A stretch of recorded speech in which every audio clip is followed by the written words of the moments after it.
Hey everyone, welcome back here to Techstrong TV. We're continuing our coverage this week with the winners of the recently announced Quantum Security 25 list that we did with in conjunction with our friends at DigiCert. Highlighting 25 thought leaders in the space of quantum and quantum security specifically. Let me introduce you to one of the Quantum 25. It's kind of like the Mercury astronauts who had the right stuff. Konstantinos Karagiannis comes to us today from the Lower East Side in New York, where they're having a blizzard, and I'm glad I'm down here in Florida. Konstantinos, welcome to Techstrong TV. Thanks. I like the astronaut reference. If I wore a helmet, it wouldn't mess up my hair or anything. I love it. So I'll tell you, I'm like you from New York, moved down to Florida, as I said, about 20 years ago. Took the kids when they were much younger. They're out of the house now, but we took them up to Kennedy Space Center in Cape Canaveral. And one of the things there is you could have lunch with an astronaut. So we signed up for I was beyond crazy there. And we had lunch with, I think his name was Corey Overstreet. He did 3 shuttle missions. 2 times he fixed the Hubble Space Telescope. My kids were bored as hell. They ate their tuna fish or whatever and ran out. I sat there and picked this guy's brain. I wouldn't let him leave. Talk about the right stuff. He had a law degree, a doctorate degree, a PhD in physics. He's brilliant. And I was the little kid there. So yeah, I think we all worshipped astronauts at one point, if you're of a certain age. Anyway, Konstantinos, tell us a little bit about your journey. You weren't an astronaut, I don't think. Sure, I wasn't. I did go to Cape Canaveral as a kid, and I wore an Indiana Jones hat, and it was kind of hilarious because it was like shorts, T-shirt, and an Indiana Jones hat. So go figure. It was kind of fun. Look, yeah. We've all been there. We've all been there. Kids do silly things, right? So I started in quantum. I went to Polytech Brooklyn, and I was studying quantum physics there, and I knew that the machines were very far away still. I knew it, so I kind of did it, and I also knew I'd be doing something else too, kind of while I'm waiting for all these worlds to merge. So I spent lots of years after that working in just cybersecurity in general. I ended up at British Telecom, BT America's division, and I was the CTO of emerging threats eventually. So I was involved in everything that was coming. I was like one of the first to hack blockchain and talk about it. And also I was involved in quantum from the beginning, and mostly the threat. Back then, that's all anyone cared about. It was like the threat to cryptography, Eventually I got into the use cases of things for using them to do other things, but the cryptography threat was always my baby. I was doing keynotes and things on the subject in 2012, if you can believe that. That's like, wow. Crazy, right? It's so long ago that I've been warning people, and now they're coming out of the woodwork to say, "Oh yeah, you told us about this." Yeah. So it's been a long journey like that, and I ended up here at Protiviti almost 7 years ago, and I was given the opportunity to build my own quantum practice from the ground up here. So I was very excited to do that and take that on, and so we ended up creating that here, and I also got to start the Post Quantum World podcast here. So I get to talk to the world about that for 5 years now. So it's been fun to make people aware and also help them on this very important journey. So yeah, that's kind of how I got here. I love it. So when you were at BT with another Brooklyn boy, Bruce Schneier, were you there when Bruce was there? Yeah. We acquired at the time Counterpane, and it came with Bruce, and so we were doing things together and all that. And I was like, oh, I kind of want to be a little more like him when I grow up. No, Bruce is done okay for a kid from Brooklyn, right? No, he's in Minnesota. It's funny. I am following in some of his footsteps, I guess. Like I right now I'm writing a book for Wiley on post-quantum cryptography that's going to come out hopefully next year. And so in some ways, I guess we ended up paralleling along the way. I love it. Smart guy. Good stuff. So you went to Brooklyn Polytech and actually studied quantum. Yep. Worked on that computing there. And also always loved the hacking thing too. So I was like kind of involved in both always, I love that. What a great story. For me, so I've been in cybersecurity 25, 30 years now. Well, I co-founded some venture-backed companies, that dealt in, we didn't call it cyber, we called it InfoSec. But anyway, and then got into this media thing about 12 years ago because I started writing and speaking, much like you started with your podcast, and it could be the start of a whole new career for you. But the thing about quantum, Konstantinos, was, to me, it was always like nuclear fusion, right? Or bases on the moon and Mars, right? To go back to our astronaut stuff. It was out there. It was sci-fi. I loved sci-fi. I loved Asimov's robots. I loved Dune and Herbert's Dune and all that entails, and the thinking machines, the war against the thinking machines, and David Brin's Uplift and all the great, Blade Runner, the movie was really based on the Philip Dick. I'll be honest with you, I never thought I'd live to see my sci-fi kind of fantasies become especially real. on the AI side, right? I mean, just look at the movie Her. That was 2013. Yeah. And it takes place in 2025, and wow, did they nail it? I mean, it's basically, crazy. We passed it pretty much. Yeah, most of it. But you think about Asimov writing the robotic novels in the 40s and 50s. Yep. And now you've got the Anthropic's Claude Constitution, which is not anywhere, couldn't shine a light to Asimov's simplicity and the laws of robotics. And I do believe that AI married to robotics in the next 2-3 years is going to just explode, on us. Not to get too far off topic, but I mean, the idea of embodying AI might be what we need to get them closer to seeming like conscious beings. I mean, I got to believe we evolved if that's consciousness. what we want, right? If that's what we want, problem. right? I believe we evolved consciousness for a reason, because it helps our survival as physical beings moving around in 3D space. And I think that might be that missing link. It's possible. We'll see. Yeah, I don't think. But we're living this dream. Yes. And look, fusion is becoming closer, though I don't know when. But quantum is really close now, right? Quantum. Yes, it is. It is. And real. It's accelerating more than even I was always a quantum optimist for obvious reasons, but it's accelerating even more than I could have believed. And last June, when Craig Gigney wrote his paper taking down the number of physical qubits needed to crack RSA from about 20 million all the way down to 897,000, I was like, whoa, now we barely have any time left at all. And just a month ago, Iceberg Quantum wrote a paper called The Pinnacle Architecture that took it down another order of magnitude. I mean, right now they're saying around 100,000 physical qubits to crack RSA. There's no way we're not going to have that this decade. We're going to have that before 2030. Q-Day is super imminent. It's right around the corner. Yeah.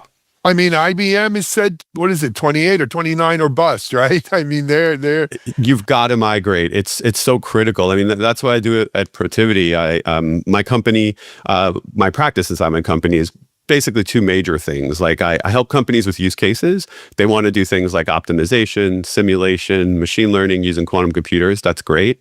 And the other half of my time is spent really pushing companies towards migration to PQC, post-quantum cryptography, because we are so out of time. And it's just everyone's been dragging their heels. I have some theories on why they might have been dragging their heels, but we can't do that anymore. No, well, we talked about human nature. I think it's human nature a little bit to drag our heels too. And until the gun is at your head, right? How many people did Y2K projects starting in September of 1999, right? We go, well, no rush. We'll get started around Thanksgiving. But, there is that, but it is real. But, Konstantinos, you've lived a dual life beyond the quantum. You've been in the cyber world. Mm-hmm. When did we ever get out ahead of anything in cyber, in security? That's a great point. See, Q-Day is the first time in InfoSec history that we know a 0 day is coming. We've never had this luxury before. Yeah. Heartbleed caught us all by surprise. So this is more like if Y2K and Heartbleed had a baby. I like to say that because we know it's coming like Y2K and it affects everyone like Y2K.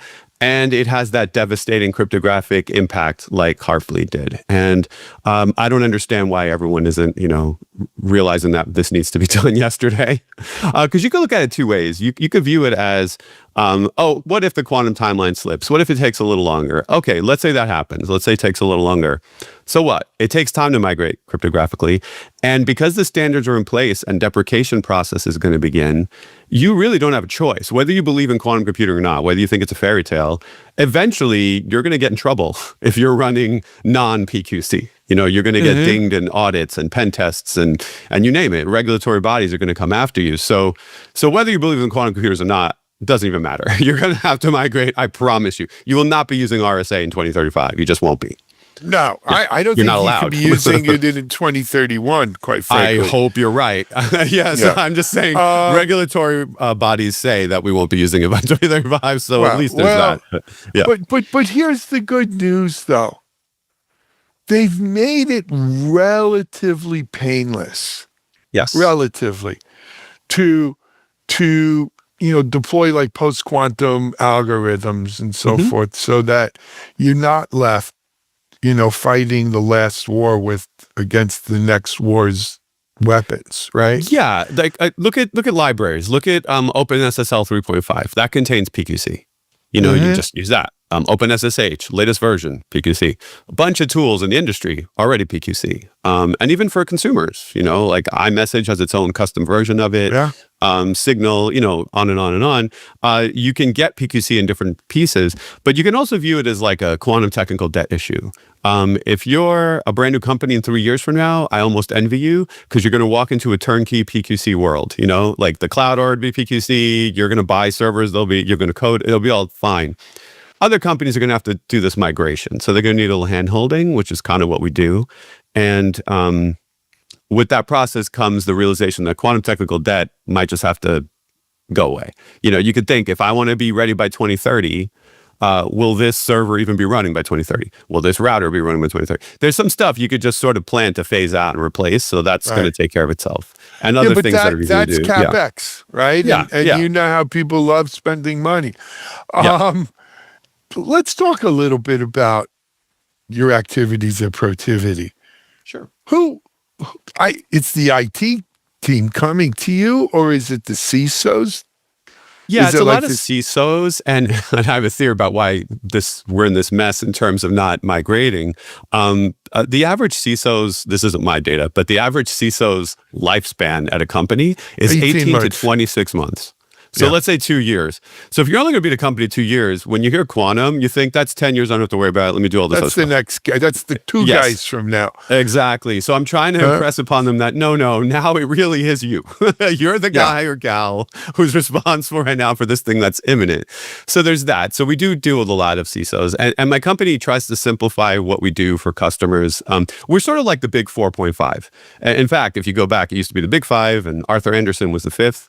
And Protiviti rose from the ashes of Arthur Andersen, actually. So I didn't know that. Yeah. So I call it, like, jokingly, that we're the big 4.5. So we do basically everything you can imagine. But to simplify it, we do transform, protect, respond. That's kind of like our new mantra. And quantum touches two of those heavily. Like transform, I'm all about helping companies transform what they do through using quantum computers. That's great. On the protect side, yes, I really want to protect you. Please let me help you. You need to be migrating to PQC. Let me protect you from this future ominous cliff that you're racing towards otherwise.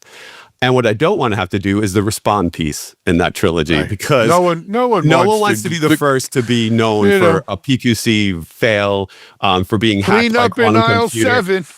Yeah, exactly. You don't want to be the one bank that ever. Oh no, it's because of quantum that we're owned. You don't want that. So what did I'm they hoping say? to An help ounce companies. of prevention's worth a pound of cure, or whatever. Yeah. So while we respond to all sorts of incidents, I really want to help the quantum focused customers to not have to. I get it. I get it. Let me ask another. Just because you're an expert, I'm interested. You hear people talk about the ticking time bomb of hacked, hashed payloads. Sure. Right? That, the bad guys have stolen encrypted data, just waiting for when Q day comes and they could get at it.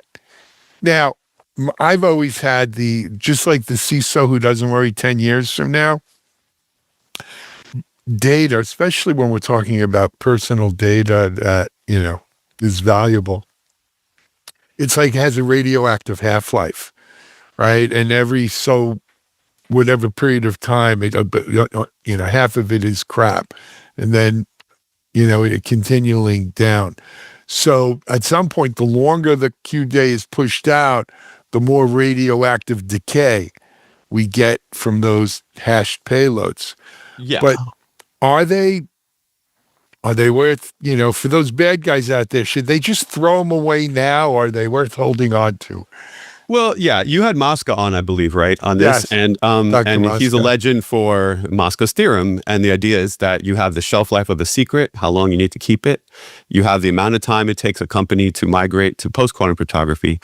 Those years combined, you have to consider, will a quantum computer be available before that? And if so, secrets will leak. So some information has a really long shelf life. I mean, PII in healthcare, for example, healthcare's lifespan is Sticks a with lifespan. you for life. Yeah, so it's a really long time. So some of those secrets are good forever, right? Some state secrets are good for a really long time. Locations of secret bases, whatever, that kind of stuff is a really long lifespan. Credit card numbers, no. Certain accounts change, things like that are a little shorter. So yes, you're right. We have to decide when can we actually use these attacks. There's a few basic principles here. One, when something's broken, it's broken. I remind everyone about that in cryptography. Whenever we know something doesn't work, we deprecate it and we move on. This has happened before. None of your viewers right now should be using SSL. They should be using TLS 1.3, hopefully.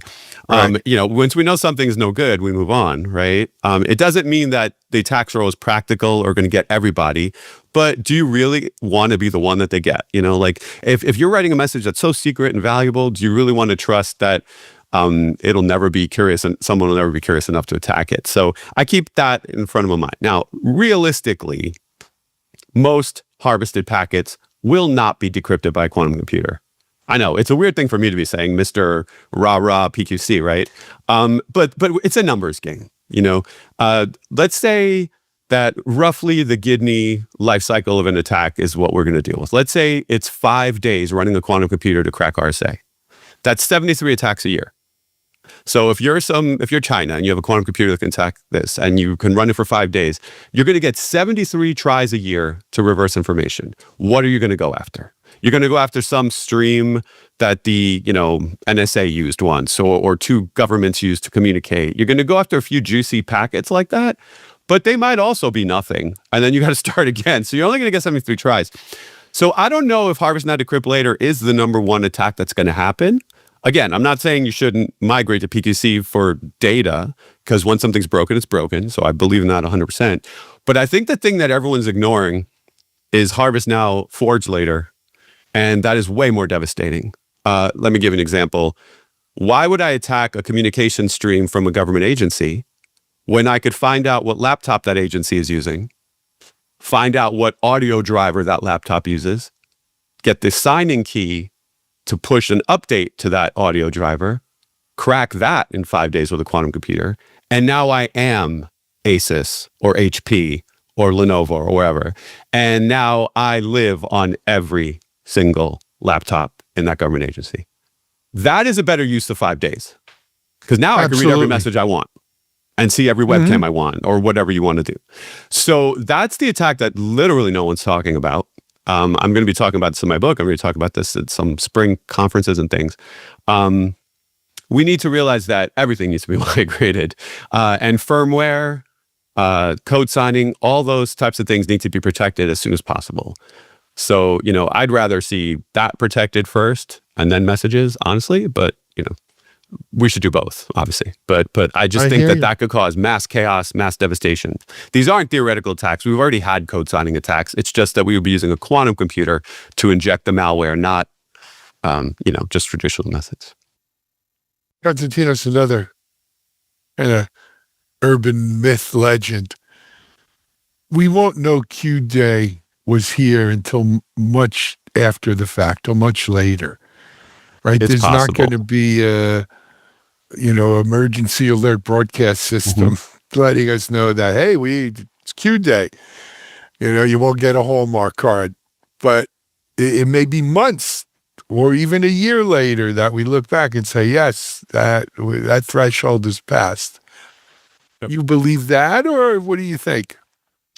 I've been saying that actually since around 2012. I've been saying that since the beginning. When I was at BT, historically, it was the GPO, the General Post Office, and an employee there, Tommy Flowers, built the first supercomputer designed to crack encryption. So in my brain was always this like specter and legacy of the imitation game, Alan Turing, Tommy Flowers, like all this like cracking encryption and keeping quiet about it, Like we let, not we, but the Allies let like submarines sink because they didn't want to let anyone know we can crack Enigma. So I've been saying that for a long time now. And it is possible that if some nation state gets a quantum computer, they're going to stay quiet and not say that they have it. And they'll just start cracking some of the packets like we mentioned, or doing some of the code signing attacks we mentioned. So I do believe that's possible. If a company gets to that level, all sorts of things could go wrong even if they wanted to keep it secret. Like let's say, for example, IonQ announces an even more aggressive timeline, even though they already have the most aggressive timeline in the industry. Let's say they announce an even more aggressive timeline, and at the very same time, unbeknownst to them, the guys who did the Pinnacle paper announced that they just reduced it by 10x again. So all of a sudden, you have this like crossing point, like inflection point, where publicly in the world we know, IonQ has X number of qubits, and they just said you only need half as many to crack encryption, whatever. Like that can happen, and then we'll know. Then it won't be like announced. It's just we'll be able to connect the dots and say, oh yeah, Q-Day's here, and don't believe otherwise. It's here. So that can happen too. So those two extremes can occur, and like anything else, the truth will probably be somewhere in the middle. Love it. Yeah, Konstantinos, I got to jump onto another what do you call it? Interview here. But you mentioned your podcast. Say it again, and how can people get to it? Sure. It's the post-quantum world. It's actually the longest continuously running quantum podcast in the world. Very cool. So it's available on all platforms. Excellent. And of course, I mentioned you're Senior Director of Quantum Computing Services at Protiviti, so people can go to Protiviti and keep up with you there. Congratulations on making the list. Obviously, it was well-deserved. Thank you. And keep up the great work, man. You know what? A lot of years of hard work. We're getting right there. So it's going to be interesting these next couple of years. Thank you. Thank you. Konstantinos Karagiannis, Senior Director of Quantum Computing Services at Protiviti, Quantum Security 25 inaugural member. Thanks for joining us. This is Techstrong TV. We'll be right back.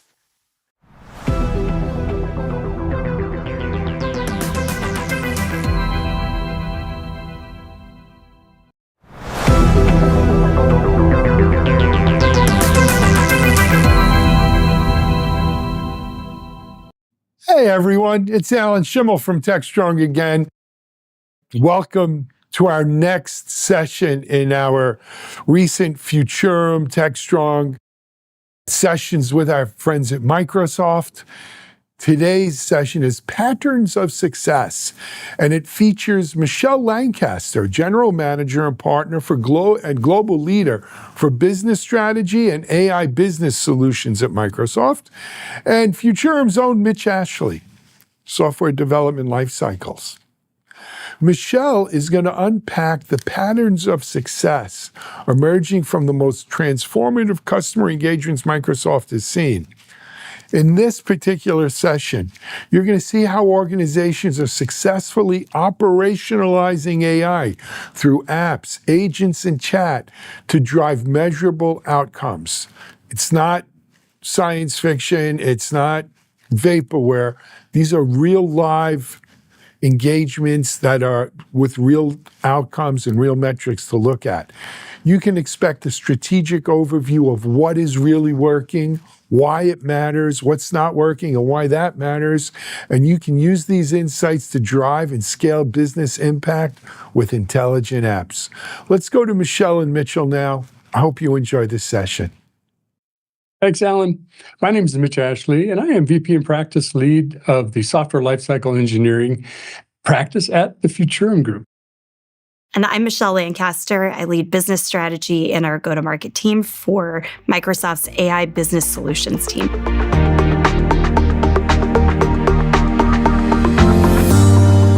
Michelle, I'm really excited to talk to you about this. The market is really energized around agentic business applications, AI agents, all of this. What's your experience about how customers are approaching and reaching out to go after this to start to energize their businesses with these technologies? We've seen in the past 6 months or so, a lot of the hype cycles start to turn into the try cycle. And that is not a three-legged instrument here. It's really, how do we go from thinking about AI and applications as something that people want to dabble in into something that is the future of their business? We're starting to see apps and agents and Copilot come together, starting to see the power of taking automated applications powered with agents and humans and running Copilot over top of it as their overall UX system. We're starting to see people go from individual productivity to things like, how can I change the way my business operates? And we're starting to see some really impressive results in terms of not just time savings, but real dollars saved as well across many industries. Yeah, I'd love to hear some about the organizational patterns that are coming about that are helping enterprises successfully coordinate multi-agent orchestration across business functions to help them deliver an impact. It's a big question. Well, maybe we'll try to take it bit by bit. Multi-agent orchestration is at the forefront of where real transformation starts to happen. Having individual agents improve efficiency is one thing. Multi-agent orchestration can actually drive that business transformation. That orchestration layer brings us back into the heart of what I think the Microsoft value proposition is, which is not just the agents and the automation intelligence, but back to the core of security and governance. So you need to make sure that we have governance in place, we have rules in place, we have the group identities in place, and we've cleanly defined those. And it turns out that's also the secret sauce of the organization starting to move forward, finding the right use case and then starting with a foundation of security and a clear understanding of what the KPI is for that use case. It sounds relatively simple, but it is really the ticket to success of people going from launching individual agents, seeing full-scale business process transformation. You know, Michelle, it seems like we're kind of moving beyond the technology as the barrier, and it's really how we approach implementing AI, whether it's as a productivity aid or marketing agents to do work for us or even autonomous type agents. Can you talk a little bit about that progression and how companies are approaching it? Yes. We really see this as a concept that we've called the frontier firm. We see that evolution through 3 different stages. It really starts with humans using agents as assistants. Think of Copilot, where you can summarize a team note or be reminded of the most important email in your box, really a individual worker aid around productivity. And we see lots of people experimenting in this space. We move into that second phase, which is humans working directly with agents. So more of an autonomous agent that is able to run a process, but is human-led. The human is directing it to do work, seeing the recipients of that work, and then continuing to move forward. People have started using researcher or analysts to summarize things ahead of a meeting. So that agent's really taking on that research work for you and delivering the final product with that prompt. What's really exciting is the number of companies we see shifting into the third stage of this, which is autonomous agents working with other agents and working with humans. Some of the places we start to see that advancement happening is in industries like manufacturing, where there are fairly complex processes where you are able to have multiple different types of agents working together to solve a problem. One of our customers has taken a look at supply chain management. They have an agent that's keeping track of the inventory inside all of their workplaces and in the places where they need to ship products. They have a reasoning agent going over top of that and saying, based on these numbers, based on what we're seeing in the predictive workflows, where do we need to increase or decrease the amount of changes? How do we then communicate that to the agent who does order fulfillment? That used to be a human being looking across multiple different kinds of spreadsheets, multiple different systems. The agents are there to work together to bring some of the complexity out, improve the efficiency, and then give that back with a human who's overseeing that work. And some of those gains there are really impressive. We've started to see things like 30% increases in order fulfillment and at a 40% decrease in the overall sort of stock housing costs of extra inventory sitting on the shelves for too long. And that's our aspiration, is to make sure all companies are starting to work across that flow You'll see productivity gains. We will see ongoing transformation. That true sort of transformation takes place when you have all three of those opportunities realized inside the firm. Let's turn our focus to kind of the guidance that we can offer folks about how to successfully implement AI and agentic applications. First, could you share maybe an example of a customer who measured a meaningful business outcome from their AI implementation? I might give you two because the first one that always comes to mind for us is Microsoft. Our own best customers. We get tons and tons of calls from customers from everything about Xbox logins to changing their Windows application to understanding why their Surface laptop is not working. We're able to quickly sift through all of those issues, but the game changer has been the existing platform, been built on a Power App. How are we able to sort of assistance for those call center folks? We now have a set of agents that are able to classify exactly what type of issue it is, match it to the right human being. They're provided the latest information on any of the common outages, challenges that we're facing in that space. They're able to get on the phone fully confident that they know exactly what is going on. It has really helped the efficiency of folks in those call centers. That assistive technology was able to take an average person going from about 100 calls a day to 300 calls a day. That's a pretty big increase in what a human being is able to do. And that's because they're able to more easily dispatch and resolve those calls with a happy customer. And that's the second thing, which I get super excited about. Efficiency is what we should largely expect from agents and AI. You don't always think of human satisfaction in the space, but we should. Our callers, they weren't waiting on the phone as long. They got more pertinent information. They were talking to somebody that was able to cut directly to the chase. That is a really exciting sort of value. Flip to the other side, we have seen in that industrial IoT space, large-scale manufacturers operating heavy industry equipment. They have had sensors on them forever. But those sensors have typically fed into an application. There's lots of data. There's very little insight. Introduce agents that can quickly make sense and build out insights. And that customer is able to take that existing infrastructure, the work that they had already built on Power Platform to automate processes and have agents go through to start to make the predictive maintenance decisions. What they've seen is about $50 million cost savings just in the first factory they implemented alone. And they're also able to see quite a bit of improvement in terms of efficiency in servicing those. No longer do you have a single person checking the spreadsheet or checking all of the sensors, and you're able to precision pinpoint. That's sort of the next frontier of that is when we're able to start to take human intelligence on those systems, combine it with an agent that's able to reason over data and to make a recommendation that is then able to be followed.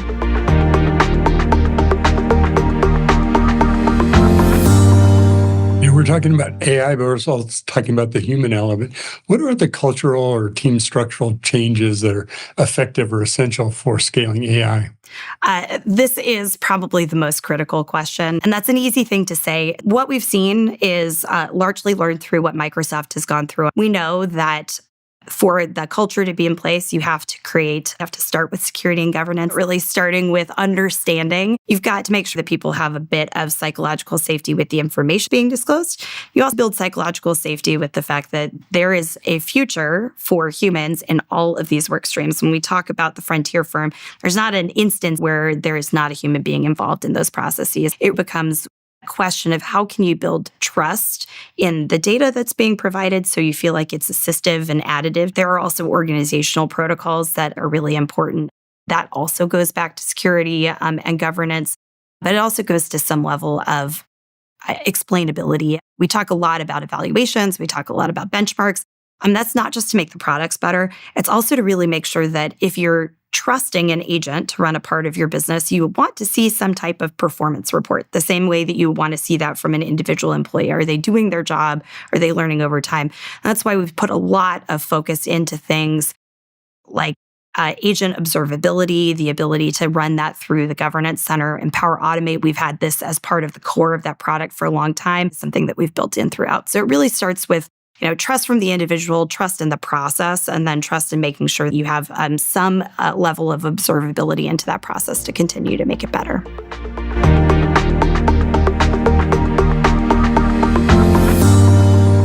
Michelle, let's talk about Power Platform and the role that it plays in simplifying multi-agent orchestration across different modalities like chat, apps, backend systems, and also how we interact with that, because agents are a little different than how they have to be managed?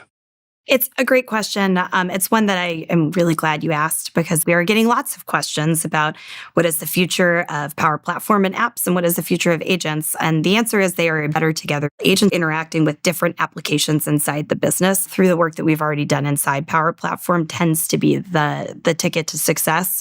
In fact, some of our biggest customers, we have seen Power Platform power users have become the fastest adopters of Copilot Studio and Agent. It's because that DNA is already there. We have built the maker platform, the ability for observability, as well as the data feeds. And so that's really the fast pass towards AI. The organizations that have already taken the time to organize data, secure the data, figure out the right identities, and have the right systems in place to manage across are going to be the first. And certainly some of our biggest users have done this from oil and gas all the way to financial services, have used Power App and Power Platform as the jumping off point for their agents. And they started with those agents attached directly to those apps as really sort of the people that are at the forefront of that frontier firm curve. It's really intriguing, the agent feed. Tell us more about that and how that works. Agent Feed is one of our secret weapons as AI adoption rolls out across the organization. What Agent Feed does is that it provides that level of observability into both the application and the agent interactions. So you're able to see agents, you're able to see the interaction of how that agent is interacting with all of your data sources, as well as the interaction with the application. And that's super important because it is the way that we can continue to have the human element. We're making sure those agents are making the right decisions, that they're picking from the right data sources, and we're able to continue to make sure they are getting better at their jobs. That is something we feed back into all of the work inside our engineering teams, part of both a continuous process loop. It's also something that the makers and the creators and the owners inside the business can take to make sure that we're working on the highest order problems, that they're finding the right solutions and moving really quickly.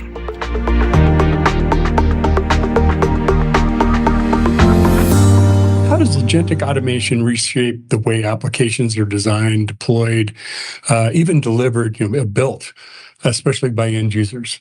Already, we've seen a great adoption of Power Platform, but it's still been a relatively IT-driven activity. We have lots of different types of makers, but when it comes to an application that is widely used through an organization, that is still largely more in the technical space. The intersection of these two trends, though, really start to open up the door for everyone. My background is 100% in sales and marketing. I've built 3 agents that are now working with one of the Power applications we have on our dashboard. It has really changed the ability for folks to think about a problem, identify sort of what the parameters of that problem would need to be, identify some data sources, and move pretty quickly to get that done. So in my case, we are going from multiple meetings where we have multiple different asks. How do we synthesize those, and how do an app is running and tracking our feedback? I no longer have to send a bunch of emails out to the field telling them that's what's happening. The agents are collecting it. They're updating the information the app is tracking. We've just given access to that. I am just one example. We see many of the organizations with which we're working right now of where you have someone who is able to identify a problem that's common to the rest of the organization, find a solution, and get it out pretty quick. And the beautiful thing about that interrelationship between Power Platform and that agent maker space is that it's not just someone off doing something that then gets stuck. But when you're using that defined identity group, you can go from a single maker to widespread adoption. And that's the curve that we see. Can everybody create? And can everybody create a solution that is common to many and being used in a sort of exponential effect? You talked about end user builders creating applications. We've been doing that, right, with technology platforms that we've had up to this point. But you said something really interesting about going beyond what we're capable of doing today, building agents, never imagining that was something to do. Talk about what that looks like, what that future, what's possible for the end users in a world where they don't have to go to IT for everything. Yes, and I would be in big trouble if I cut my IT friends out. But I think there is a place where in the right sort of culture dimensions, you've already defined the identity groups, you defined the problem, and you've been able to put the parameters around security. So really being very clear about which information sources to pull from. That part is also something that used to be a pretty complex task requiring a lot of negotiation. When we do that now in this environment, we're able to either rely on existing identity groups and security protocols that are native in Power Platform, or we're able to really quickly give that direction to an agent by saying, please only pull from these types of things. So, for example, if you're using Researcher, you can say, please only pull from our internal work documents. As we think about widespread adoption, it is really shortening the curve to creation and then being able to demonstrate value. That is the key crux. IT professionals usually care about system access and the system identity pieces because that's what makes sure that nothing crashes. They also care about usage, making sure we start with security in mind and then we solve that most repeatable use case tends to be the thing that has enabled makers to create and then IT to love the stuff.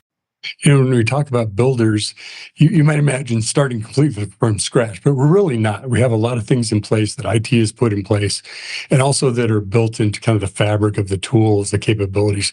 Talk about that a little bit, Michelle. Yeah. And when I talk about identity management, I'd be remiss if I didn't talk about Entra and the many things that we have built in to that. So when we think about defined identity, it's why starting with Power Platform is that shortcut. In many cases, we've defined through Entra what the IDs are. We have also defined group identities. We define rules for what those different groups can access, what they cannot access, and at what times. And so it becomes very easy and it gives an extra level of trust. I'm really excited about the continuing investments that Microsoft is making here. That core strength of what we've had in Power Platform is joined by things like Purview, Agent 365, that is that control plane for agents. This is a great time to be in technology, but be in business where we're able to leverage AI. Thanks for sharing your insights, some of the learnings that you've had working with customers, even your own as you're building agents. So we appreciate you sharing that with us. Thanks so much, Mitch. Appreciate it. One of the things that's most interesting to me about AI is not only what we can do with it, but how it's changed about how we think we can solve problems and who can solve those problems. We've had citizen developers and tools for creating applications in business units and outside of IT and situations where they still need to come to IT to kind of get the harder parts done. And it seems like we're passing that. We're moving past some of those barriers into a world where some of the constraints around what we can do with technology are being lifted or lessened of a burden on the end users. And that's when things change. That's when systems fundamentally change because you remove constraints and now what's possible is actually even increased the space of what you can do. It's really interesting to see how Microsoft has approached this of having an embedded base of customers that are using the current generation, if you will, of technologies, but helping them move into this agentic future. And it's not a jump off the deep end. It's a process to move through that, but also helping customers understand what you can do and who can do that and how to leverage those tools, while at the same time, security guardrails, governance, the things that you need from a corporate or an enterprise standpoint, not are checkpoints at the end, but also built in to the processes and tools that you have so you can start to leverage that as well. It's really exciting to think about the future of agents and what they can do as we moved into the second and third phases that Michelle talked about around agents doing work for us and then working along agents. I kind of think of it as not just humans in the loop, but humans leading the loop of agents that are doing that work for us. So it's an exciting future. And I think we'll have a lot of opportunities to share our experiences along the way on this journey.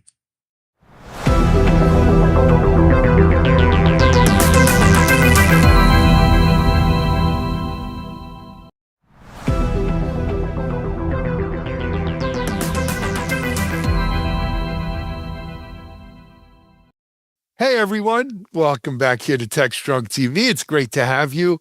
It's great to have my next guest too. Let me introduce you to him. It's his first time here. His name is Andy Sen. He is the CTO of a company called AppDirect. And Andy, it's great to have you on Techstrong TV. How are you? I'm doing great. And thank you, Alan, for having me on this program. I'm really looking forward to our conversation. And so am I. So am I. Andy, I know you're in Austin today, and as I said, you're the CTO of AppDirect. You and I are both kind of freezing in the 50s, where many of our friends and relatives are dealing with 2 feet of snow. So I guess, it's all relative, exactly. But beyond that, tell us a little more about you. Happy to. So I'm currently the CTO of AppDirect, and I would like to tell people I've been doing the same thing throughout my career. And my career goes back a long way, started in the 90s, and I was lucky enough to join at a time when people were just beginning to do commerce on the internet. They were just beginning to get comfortable with putting their credit cards out there and buying and eventually selling things. So I got into the IBM's e-business group where we implemented some of the first e-commerce implementations, and my career has kind of continued from there. I worked at IBM, I worked at Walmart Global when they went going online, worked at Salesforce when we launched the first app exchange. And about 15 years ago, I got in touch with some people who had founded this new company called AppDirect. And the whole reason for AppDirect is we wanted to create a marketplace, a destination for small, medium business owners to come and buy any kind of subscription product that they want, whether it's software, whether it's hardware, whether it's energy for their shops and factories, is to be that one-stop shop for all their business needs. And we've been building that vision ever since. We have thousands of advisors right now in the US who use our marketplace to provision all these services for small businesses. Our technology is used by small companies. It's used by large companies like an AT&T or Comcast or Deutsche Telekom to power their own subscription experiences.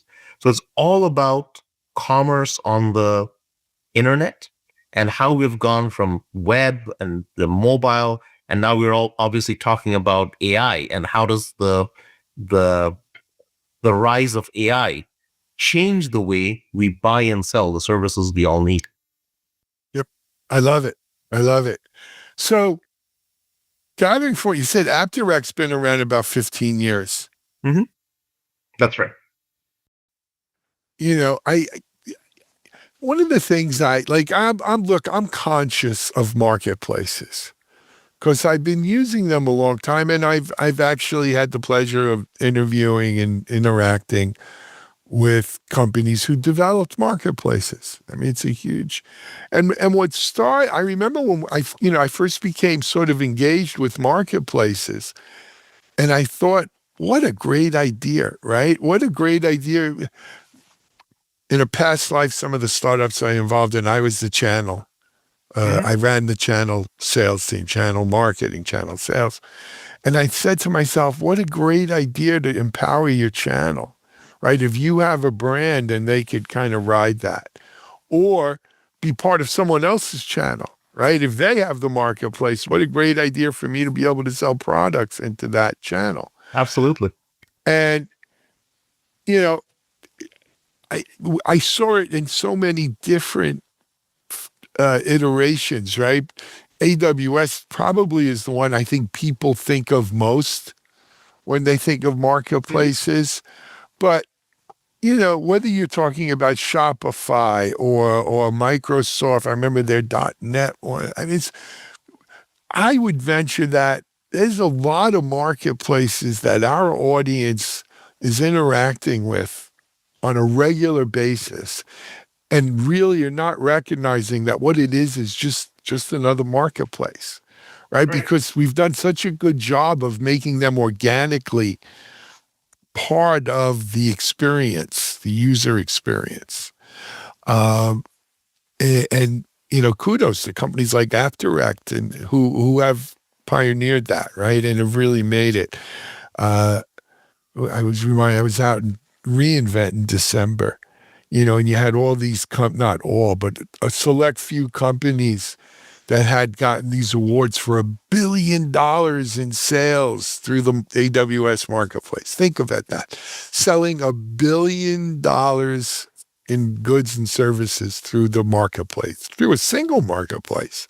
Mm-hmm. That's really an accomplishment. Now, of course, AI is like it is in everything else. It's disrupting, but in a good way, maybe, right? Talk to us about how AI is disrupting, changing, evolving marketplaces right before our eyes. Absolutely. Before I jump in, since you brought up reInvent, I was at reInvent as well. And it's absolutely heartening to see those successes, people selling $1 billion or hundreds of millions of dollars on a single marketplace. One of the things that AppDirect does is we help software companies get onto other marketplaces like AWS. There are hundreds of some of the most successful marketplace strategy companies who are on AWS and selling millions, who are actually onboarded on there and manage their AWS experience via AppDirect. So just wanted to throw that out there as something that we do. But in terms of AI, yeah, we're seeing that as well, both internally for inside our own company as well as software, the platform that we build. We're using AI more and more to develop software. We're seeing this new phenomena where non-technical people are creating their own AI tools. We're seeing phenomena that point solutions that we used to go out and have to buy for, we can now substitute by something that's built over a weekend, for example. But what I think how this ties in with marketplace is, it's the cost to create software has gone down, but there is no AI for distribution. Once you have got some kind of a compelling software, you still need to market it. You still need to put it out there where your users can find it, where the users can actually buy it. And on the flip side, as a user of software, it's great. I can pick up a magazine or read or hear a podcast about all this great AI-enabled software. But how do I get my hands on it? How do I see unbiased reviews? Where do I actually go to get good advice on what these new tools are? And so I think a marketplace fits this new paradigm perfectly. As we're getting an explosion of new AI-enabled products, a marketplace is the right environment or construct or whatever you want to call it, to actually discover these new products and be able to figure out which one of these new products is what you need to use. And so, at AppDirect, I mean, we're absolutely loving this this AI boom. Sure, I would imagine. There's another angle to it too. Is I think the AI vendors are going to need marketplaces. Absolutely. So we're going to have more marketplaces than ever. Some will go to marketplaces to get AI products or AI solutions and services. So, why should that be any different than any other market? It's not. And so again, just to talk about some of the things that we're doing, I'm not saying that we're unique. Along with AppDirect Marketplace, which you can just go to at appdirect.com, we have actually set up a separate marketplace or a digital or an AI playground called devs.ai. And anyone can go there, whether you're a user, whether you're a company. And that's actually a marketplace or a environment where you can use any of the large language models. You can use the OpenAI, the Anthropic, Google, and use those as your base to build AI-powered software, to build AI-powered agents, AI-powered companions. And then once you're there and you've built something, you can use it for your own purposes, obviously, but you can also push those completed products to the AppDirect marketplace where you have the distribution to distribute that all over the world if you think you've built something which can be used by everyone. I love it. What a great idea. Let me rip something out of the hot headlines and throw it at you. Absolutely. We were all a couple of weeks ago, well, now they call it OpenClaw, Moltbot, OpenClaw, it's OpenClaw. Right? It's made agentic real in some ways, right? To me, this is like when Netscape first became the browser, right? All of a sudden you went from text-based browsers to graphical browsers and it's real. How does a future where I give my agent this task to go build this, assemble that, what have you, and so the agent becomes the user of your marketplace, right? So you're no longer going to be serving humans, at least not directly. I'm reminded of that sci-fi movie. Remember How to Serve Humans? They were talking about cooking them. Yes. But the human is no longer your direct customer. The agent is. Andy, have you thought about that future, and what do you do? Yeah, a couple of things. One is you first of all, you have to make it clear that or make it easy for your agent to actually use a marketplace. So from a very technical point, there's like protocols like MCP, which you can enable your marketplace, which makes it easy for agents to come and do whatever they want. To be able to search, they want to be able to buy, and we have enabled that. But there's a bigger issue, which you talked about, is like, how do you market to agents? How do you have an agent understand that if they're looking for a new CRM tool, that they should go to AppDirect, for example, or that once they're in AppDirect, how can they actually search? And I don't think we have the answer for that. There's definitely the equivalent of SEO for agents. That's this new field that's coming up that we're definitely looking into. There's also this idea of skills. I mean, you mentioned OpenClaw. There's now marketplaces for OpenClaw skills where people put in their own personalized skills and you can put that on your companions. And part of it that we're looking at is to create these compelling skills, to have a skill as a buyer. So you've created a skill so that your OpenClaw agent knows how to buy, knows how to compare, isn't fooled by sites or things trying to give it wrong information, but can actually objectively buy software on your behalf, because buying software or buying something on your behalf is a skill just like anything else. So they have to know your preferences, they have to know what's out there, they have to know what the common pitfalls are, and we can build skills and claws to enable this. So yeah, exciting stuff. Absolutely. It really is. I imagine if we were here a year from now, what a difference a year is going to make in terms of that issue right there. Oh, absolutely. I mean, it's the end of February right now. And I think at the end of December, none of this was being talked about, or some of it hadn't been. The things like OpenClaw wasn't even invented yet. The last 2 months has just seen this explosion in the rate of progress around AI, and specifically agentic AI, as you mentioned. So I can't it's hard to imagine what's going to happen in a year. No, I mean, even my friends who are coders, developers, they also say sometime around November, December, with the latest release back then of Claude and of AI codex, the light bulb, it switched, right? It went from being a toy, a curiosity, to really working. Not Absolutely. that it's perfect. No one's saying it's perfect. But it turned the corner, and now it's helping build itself. Exactly. And so it's snowballing. For all my friends out there in blizzards, it's snowballing, right? And getting faster and better faster. And so, like I said, in a year it's going to be a very different thing. One of the nice things about AppDirect, Andy, though, is that you're all things marketplaces, right?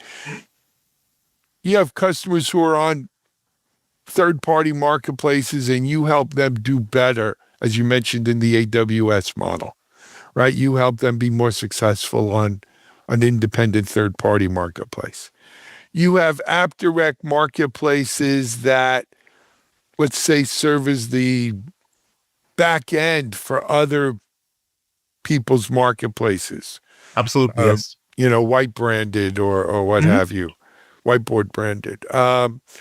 You are helping define new marketplaces such as AI and stuff like this. It's really, AppDirect is kind of all things marketplaces. Yeah, absolutely. I mean, we look at it as even broader in some senses as subscription commerce. But yes, I mean, we have our own marketplace. We supply the technology to enable other people to build marketplaces, and we help customers get onto third-party marketplaces. So yes, all things marketplace. I love it. Did we mention the website in all our talking? The URL? It's appdirect.com for our main commerce website, appdirect.com. And for Okay. anything to do with artificial intelligence and agents and soon maybe OpenClaw as well, it's devs.ai. DEV with an S or no? DEVS with an S. Devs, like plural. Devs.ai. That's right. Love it. I love it. Andy, we're sitting here contemplating a year from now. I can't even imagine. But what else, when you look out over that year horizon, beyond agentic AI, what else do you think are going to be the big stories in marketplaces? I mean, you mentioned it already. Marketplaces for AI agents seems to be the obvious thing that's going to come up. Marketplaces optimize to have a good experience for agents. I definitely see that coming. But the other thing I see coming is just a much better way to market and distribute all the different products that people are making. As you said, like around November, December, a light bulb went up. It's never been easier to create compelling services and software. How do you get those services and software on the hands of people? Now, is anything that you have built over the weekend, are you ready to push it out, let's say, to the AWS marketplace? Maybe, maybe not. I mean, that's a higher hurdle. But you've created something useful. So what's your channel for getting something useful out there so it could be used by people? You can get that feedback, and eventually you do become $1 billion sale on an AWS marketplace. But what's that path of going from something you vibe coded over the weekend to $1 billion sales? I think that's going to be accelerated by AI, and a lot of the products and roadmaps that we're doing at AppDirect is trying to build that pathway. Andy, I want to thank you for coming on Techstrong TV today. It was a great conversation. Keep up the great work at AppDirect. The mark of, I think, success is when people don't even realize they're using your product and they use it and they're happy. So if there are people out there who say, I didn't even realize that AppDirect had these marketplaces and I've been buying stuff from it, you did your job and you did it well. Keep it up. Come back and visit us again soon. We'll be in touch.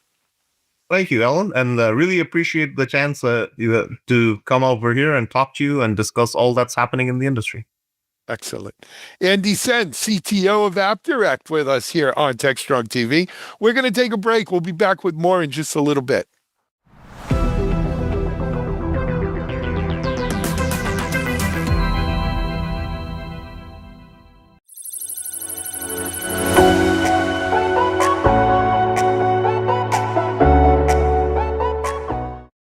Hello and welcome to the latest edition of the Techstrong.ai Leadership Insight Series. I'm your host, Mike Bizarre. Today we're with Harshil Shah, who's Director of Engineering for R Systems and also heads up their Agentic AI Center of Excellence. Harshil, welcome to the show. Thanks, Mike, for having me. Really excited to be here and we're talking about agents. So we're going to have a little chat about agentic AI and the workflows and how it fits into the enterprise, because it seems like we're running into some challenges, everything from governance to, change management and even cultural issues. From what you've seen so far, what are kind of the biggest issues that we're kind of struggling with now? Because I think building the AI agents themselves is not even half the battle. Exactly. Right. So I think the top 2 or 3 issues that we see when we work with a lot of enterprises is, first is that enterprises are quick to jump to implementation. They will identify a process in their existing ecosystem, and they'll have the mindset that let's introduce an agent to actually help me with this process, right?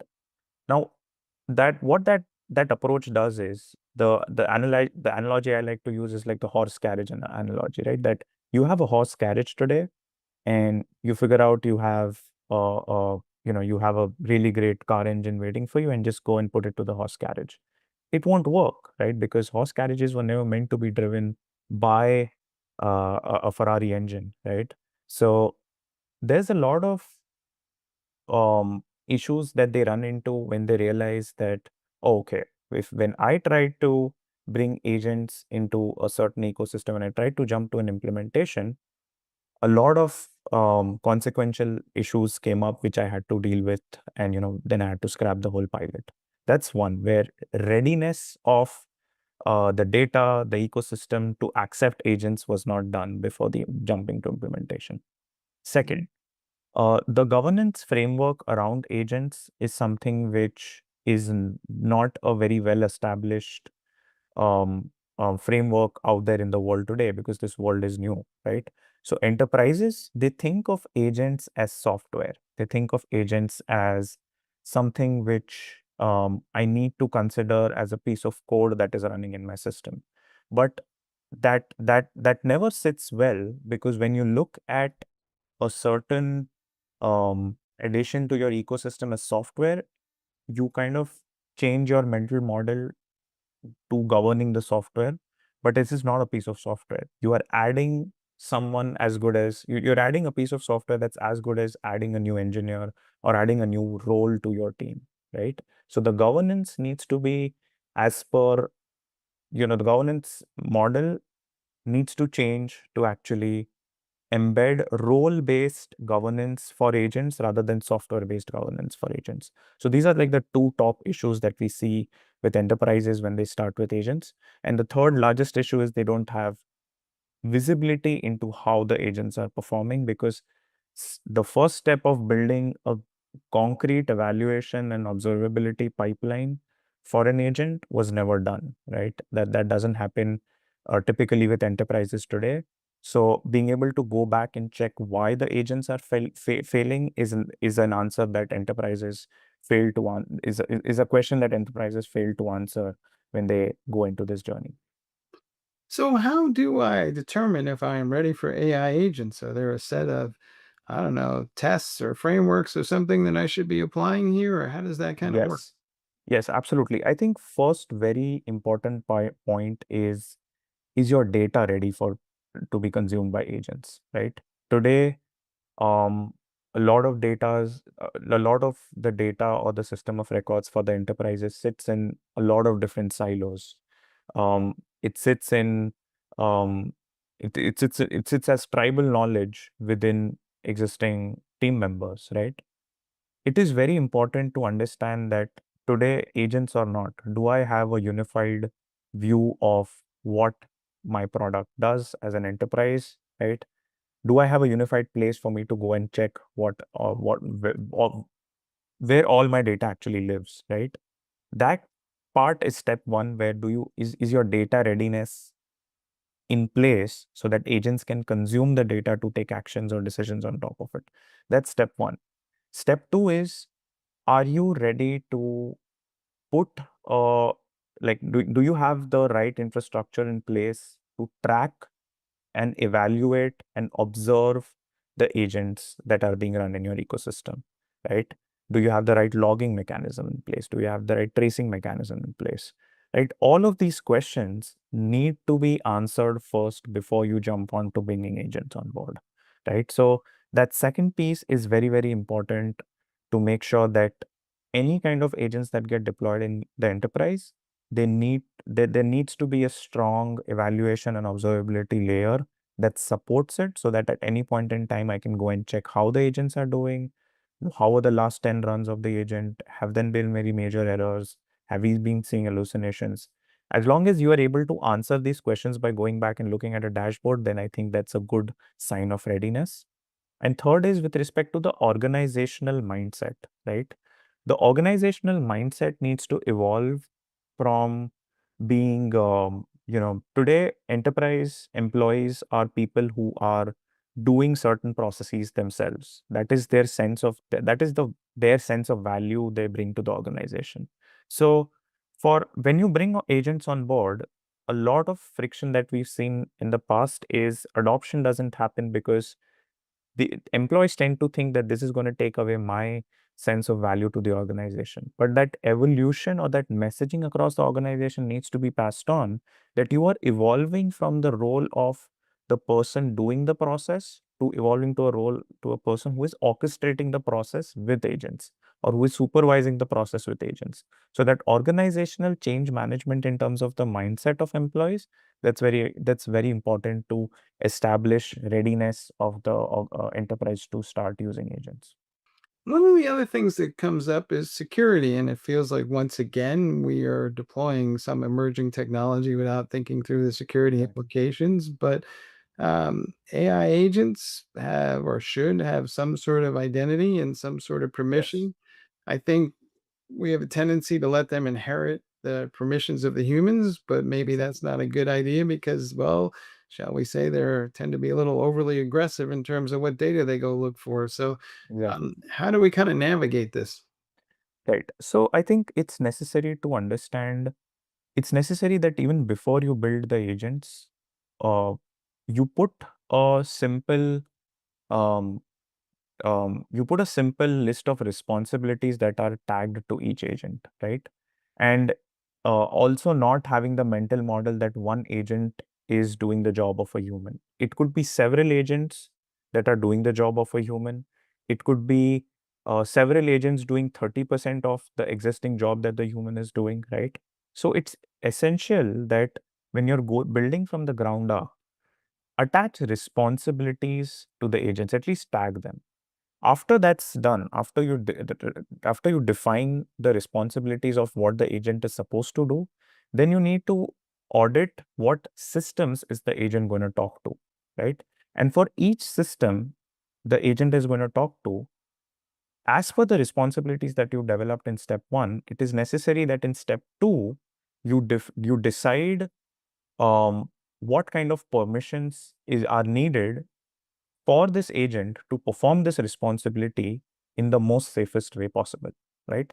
So inheriting all the roles and inheriting all the access controls that a human had doesn't really add up. So you have to build from the ground up, that you attach responsibilities, you figure out the ecosystem that the agent is going to talk to, and only allow certain level of accesses to the agent to interact or take responsibilities only for that specific level. That way, that is the new way of setting up um, agents, identity and access managements for agents, where you define a clear framework of how much access does the agent have, right? So that naturally will ensure that even if there are prompt injection attacks, even if the agent goes, out of his way to try to access or try to read some data that it's not supposed to, your access control layer that was tied back to the responsibilities is covering or adding the security layer for it. It seems like, and understandably, C-level execs are obsessed with, well, what's the ROI here? Are we going to be more efficient, et cetera, et cetera? And there's two things that come to mind about that conversation that I wonder if people are working their heads around. But the first is, well, not everything that we're going to apply AI to is going to deliver a competitive advantage, right? Because on a certain level, it's the new table stakes. If I want to remain competitive, I just have to be able to have this capability because, well, everybody will have this capability. Is that just kind of one of the fundamentals? I think what Henry Ford had said a lot of years back is that it is useless to innovate on something which is already working, right? So if, let's say, you have a very concrete workflow that is doing a very, very good job for you, it could be a piece of code, it could be just an established framework, then introducing agents there which are non-deterministic in nature, they have their own sense of reasoning, is where you will start seeing the friction points of trying to adopt AI for the sake of adopting AI, right?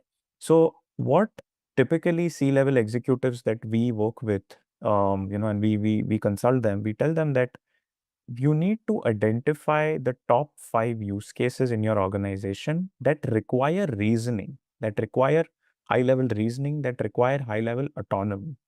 And then the most deterministic way of building that, either through code, either through introducing LLMs at different places, try to do that, right?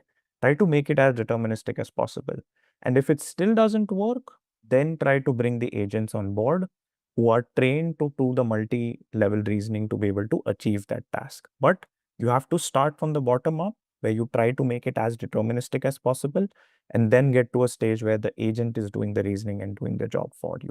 So I think for C-level executives, typically they start from the top down, but it actually needs to start from the bottom up.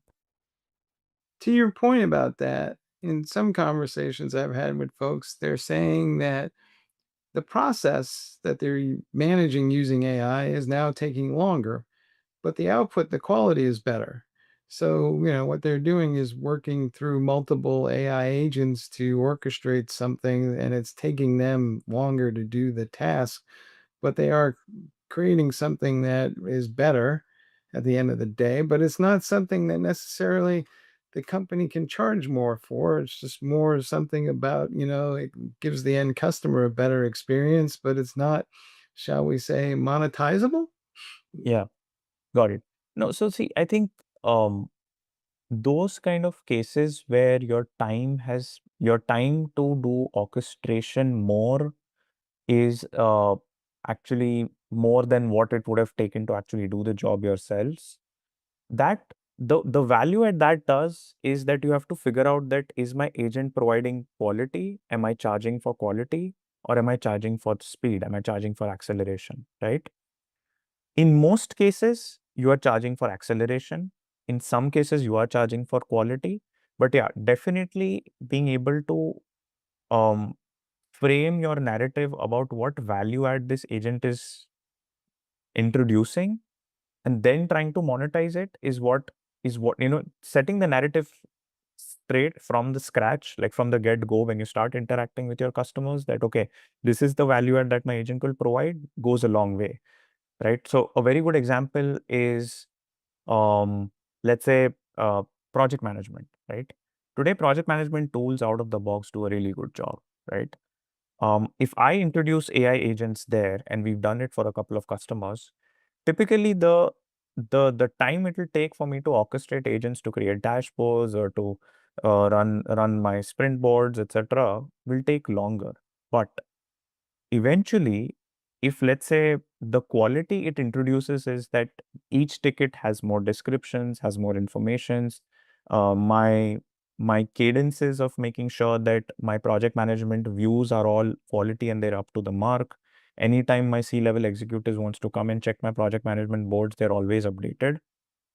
That level of quality, if it is bringing on board, then that is definitely something enterprises are willing to pay. So it's just about figuring out, in terms of monetization, you have to think about what is it that you're offering through AI as a quality of life improvement. So it is either quality, or is it acceleration, is it speed?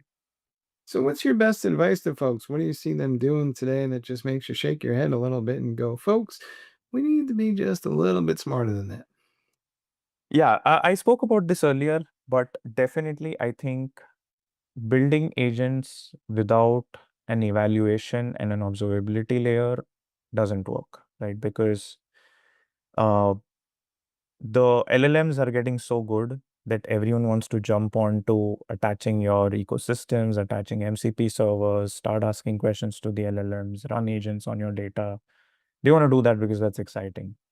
But what people don't do is the other side of it, where you establish scorers, you establish metrics, you establish accuracy scores, you establish semantic similarity scores, which will help you understand how your agents are performing, right? That is something which people do it after the agent's implementation is done, or after the agent is live. But in an ideal world, you have to define how will you score the performance of the agent beforehand, and then you have to jump to the implementation. Only then you are in that 10 or 20% bucket of successful agentic pilots that enterprises do. That will enable it. Second thing, when you jump to implementations, one thing that I've seen is people do not take guardrails and security vectors very seriously.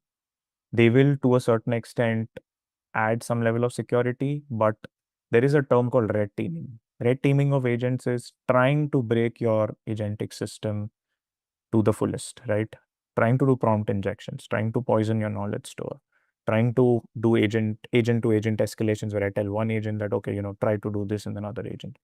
So trying to red team your agent first and then deciding the security architecture of the agent to reduce your attack vectors, that will go a very, very long way, because especially for consumer facing or B2C facing conversational agents, the attack vectors will blow up very significantly if your user base blows up very significantly. So these are some of the bits that I've seen, that you have to take an evals and observability first approach, and you have to take a security first approach to building AI agents or even using AI agents in your ecosystem. All right. Hey, folks, you heard it here. Even in the age of AI, there's no substitute for the fundamentals. And if you skip them, you're just going to pay for it harder later on. Harshil, thanks for being on the show. All right. Thank you, Mike. Thank you all for watching the latest episode of the Techstrong.ai Leadership Series. You can watch this episode and others on our website. We invite you to check them all out. Until then, we'll see you next time.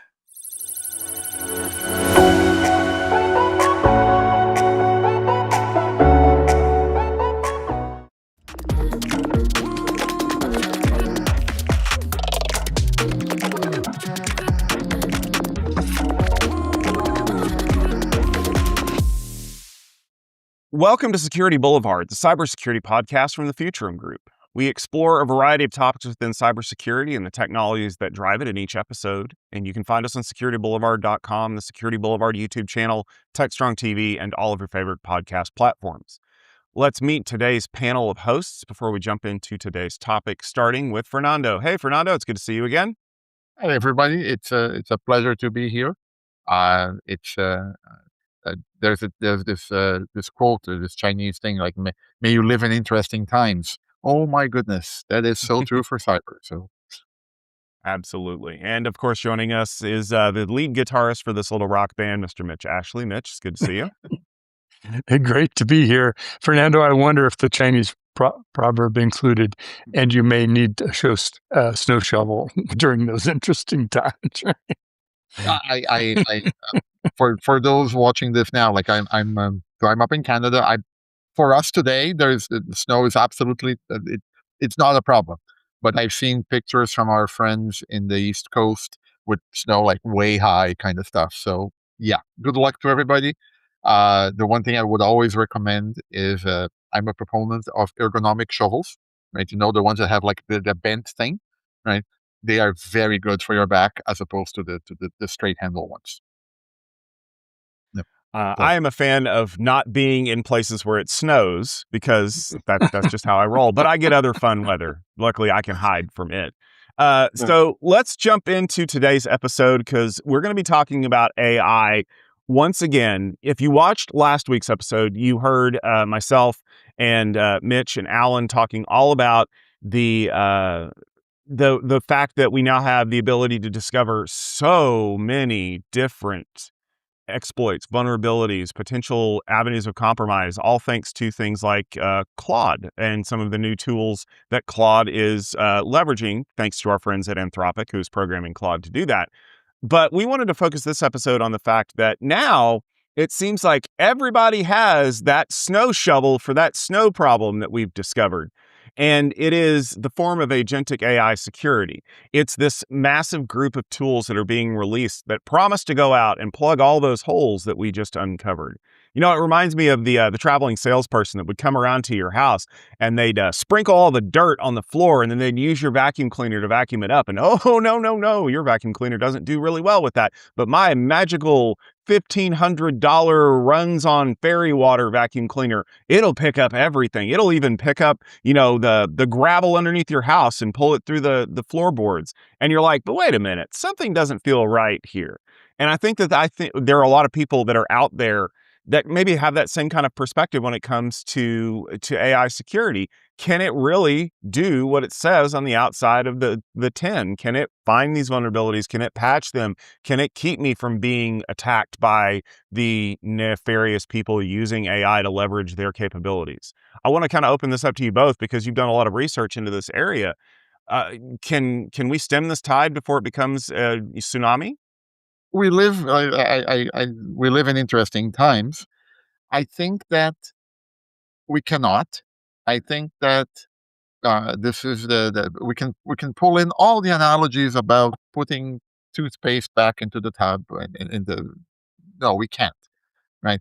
I think that this is an acceleration of what is required, and the challenge for security professionals, defenders primarily, right, is this is the time where you need to zero in on, okay, out of everything that's happening in the world, what is important, right? So if I could pick a word for 2026, it wouldn't be agent, it may be context, right? What is the context for what's going on, right? Okay, Anthropic released Anthropic released that Claude Opus 4.6 found 500 vulnerabilities. Great. Okay. Do any of those vulnerabilities affect us? If they don't, it's noise, right? It's not noise. But it's not an immediate signal, right? I think that we should all. This is the time for all of us to dig into our Eisenhower matrices. You know, what's urgent and important, right? Is it urgent and is it important? Great, do it now.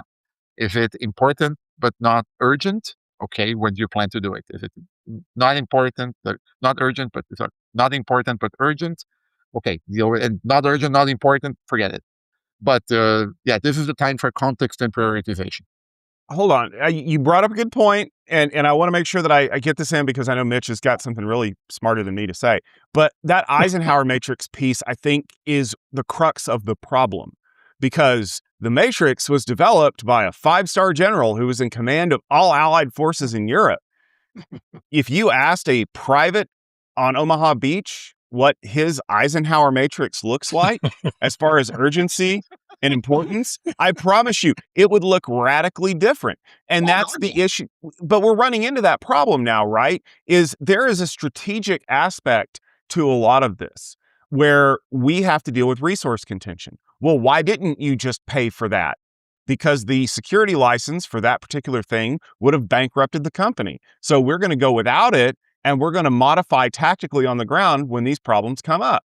So to Eisenhower, you know, it may be important that I get the 1st Armored Division into Bastogne a day early. To a private, his important thing is not getting left behind because he didn't get all of his stuff packed up in time to make it in a day early.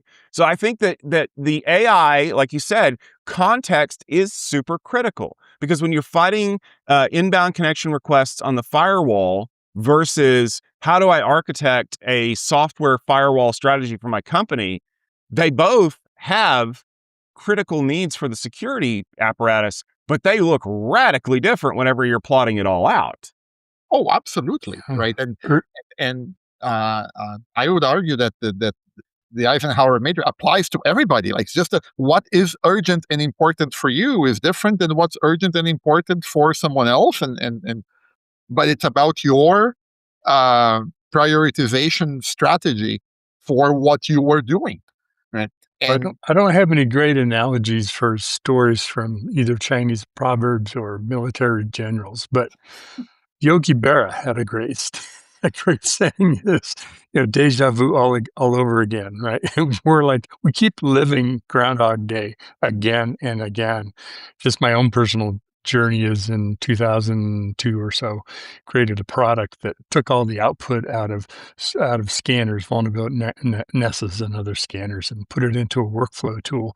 The immediate reaction was, that's really nice, but I don't have time to fix all that. I don't even know out of that what's even important to fix. We're in the same cycle again with AI. Okay, we can find 500 more vulnerabilities that have never been found. Maybe AI fixes them, maybe it doesn't.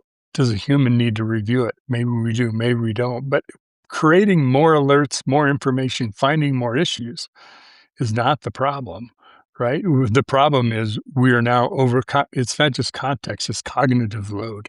I would add that plus cognitive load, Fernando, to your words of the year, Oh, good. because humans can't respond to that. So the vendors have to shift strategies from we're getting better at finding things to we're getting better at fixing things in a way that our users will trust it.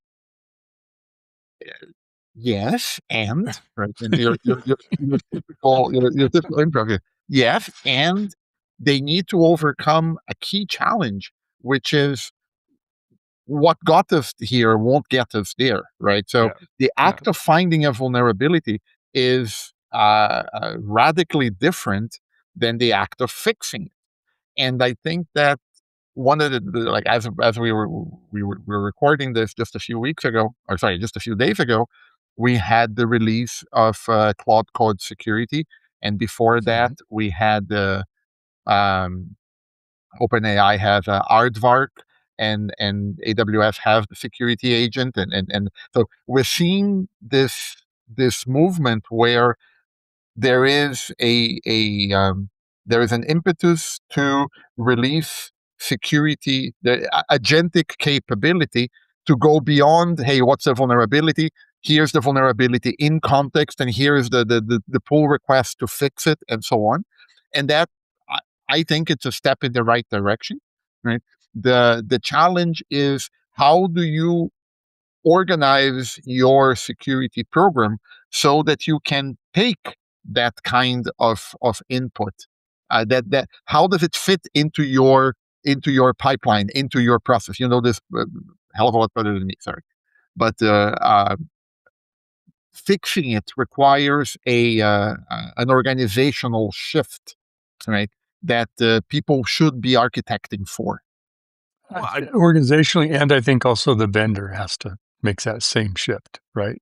It's not just there's a big movement of shift left of vendors all moving into the IDE, right? All we're doing is pushing the snow from the driveway into one big pile to the left, making it bigger and bigger, and there's no way that a developer is going to dig out of that. It has to be automation. It has to be ways of fixing that, to your point.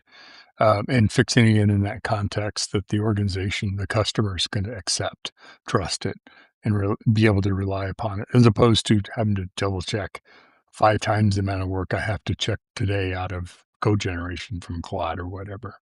So I would argue that one of the reasons why those platforms look the way that they do kind of goes back to the vacuum cleaner example, but more importantly to an example that a friend of mine, Sam Clemens from the wireless space, wrote about one time in a blog post, and I kid you not, was entitled Drag Racing School Buses. There's a tendency in the wireless industry to enable ridiculous things straight out of the box. Why? Why would you have wide channels out of the box and all these bells and whistles turned on that you never do in a production network? It's because when people test these things, they take them out of the box, they plug them in, and they run the tests. They don't configure, they don't tweak, they don't maintain, they don't manage. They want to see what it's like. So a long time ago, somebody said, well, if I just turn on all the crazy bells and whistles out of the box, my test scores will look amazing. I think that a lot of these tools are designed for that out of the box, show it off to the customer thinking, here are all of these alerts, and you're finding all of this stuff, and all of these things are stuff that only we can help you fix. Now, when you get the fix is we're going to roll all of these together. Like in the networking world, we get this a lot where like all of the devices on the other side of a WAN link will throw an alert when the WAN link goes down. So most modern observability platforms will cluster all of that stuff together and say, hey, the WAN link went down, which means some other stuff went down too, so that we don't get alert fatigue. We don't get the syndrome of like, I'm just going to ignore everything. I think that it does a disservice to people to say, look at all of the stuff that we found, when in reality, it's not maybe much more than we already knew about. It's just we want it to look impressive when it's like matrix code swirling up and down on the screen when it's on the salesperson's laptop. And I love sounding like a broken record, which I recognize as an expression that gets that is not like yeah. Anyway, but sounding like a broken record, right? We go back to, it's a problem of incentives, right? It's a problem that it's a problem of information asymmetry, right? How are you evaluating the quality of the tools that you are buying? Well, oh, how many signatures do you find? Oh, how many alerts do you generate, right? And this is where we encourage people to look into how are you selecting, what is your selection process for the tools that you're having, right? Where do they fit into, like, are you looking at them in isolation? Because Tom, to your point, if the wireless test requires wide channels because that's going to give you the best performance, that's what you're going to, and you're being measured on that. Well, so what? Right? That's what I'm going to do. Doesn't matter the consequences. And this is where to tie other things we've talked about in this podcast, right? We talked about the work that CISA was doing, right? Was doing, right? Secure by default, right? How it's pushing a very, very laudable effort of getting cybersecurity vendors to release capabilities and products and offerings that are more quote unquote secure by default.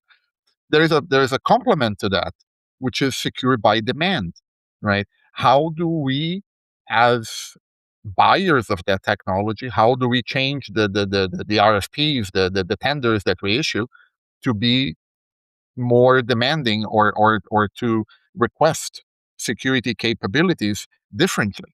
And that is the thing that, as much as I love what's being done with agentic agentic security tools, they can fix that. That is a cultural maturity, organizational issue, and that requires people to do, at least for now.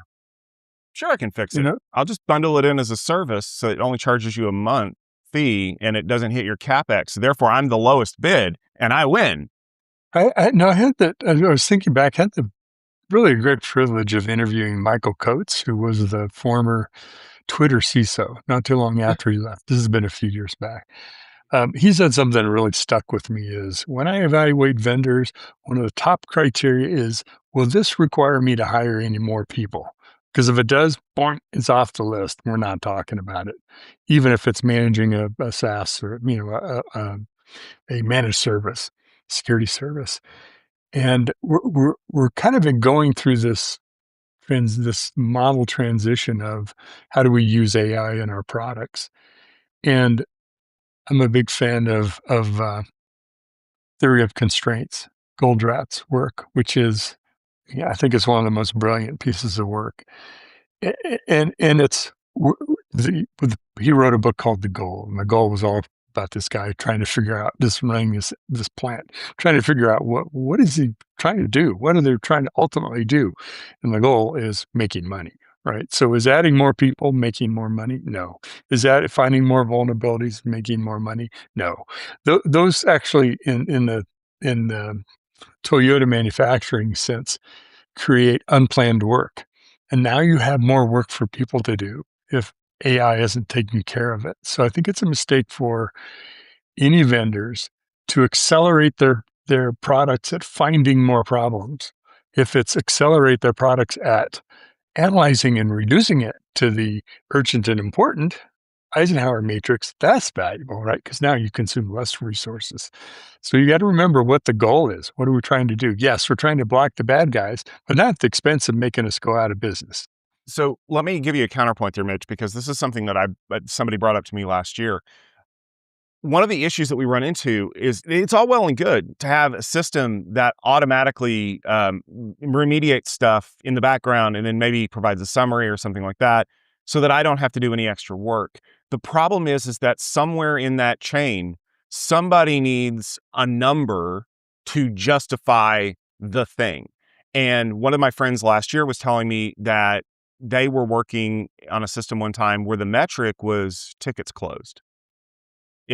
We are only going to say that this solution was successful if we are closing more tickets than a given point in time.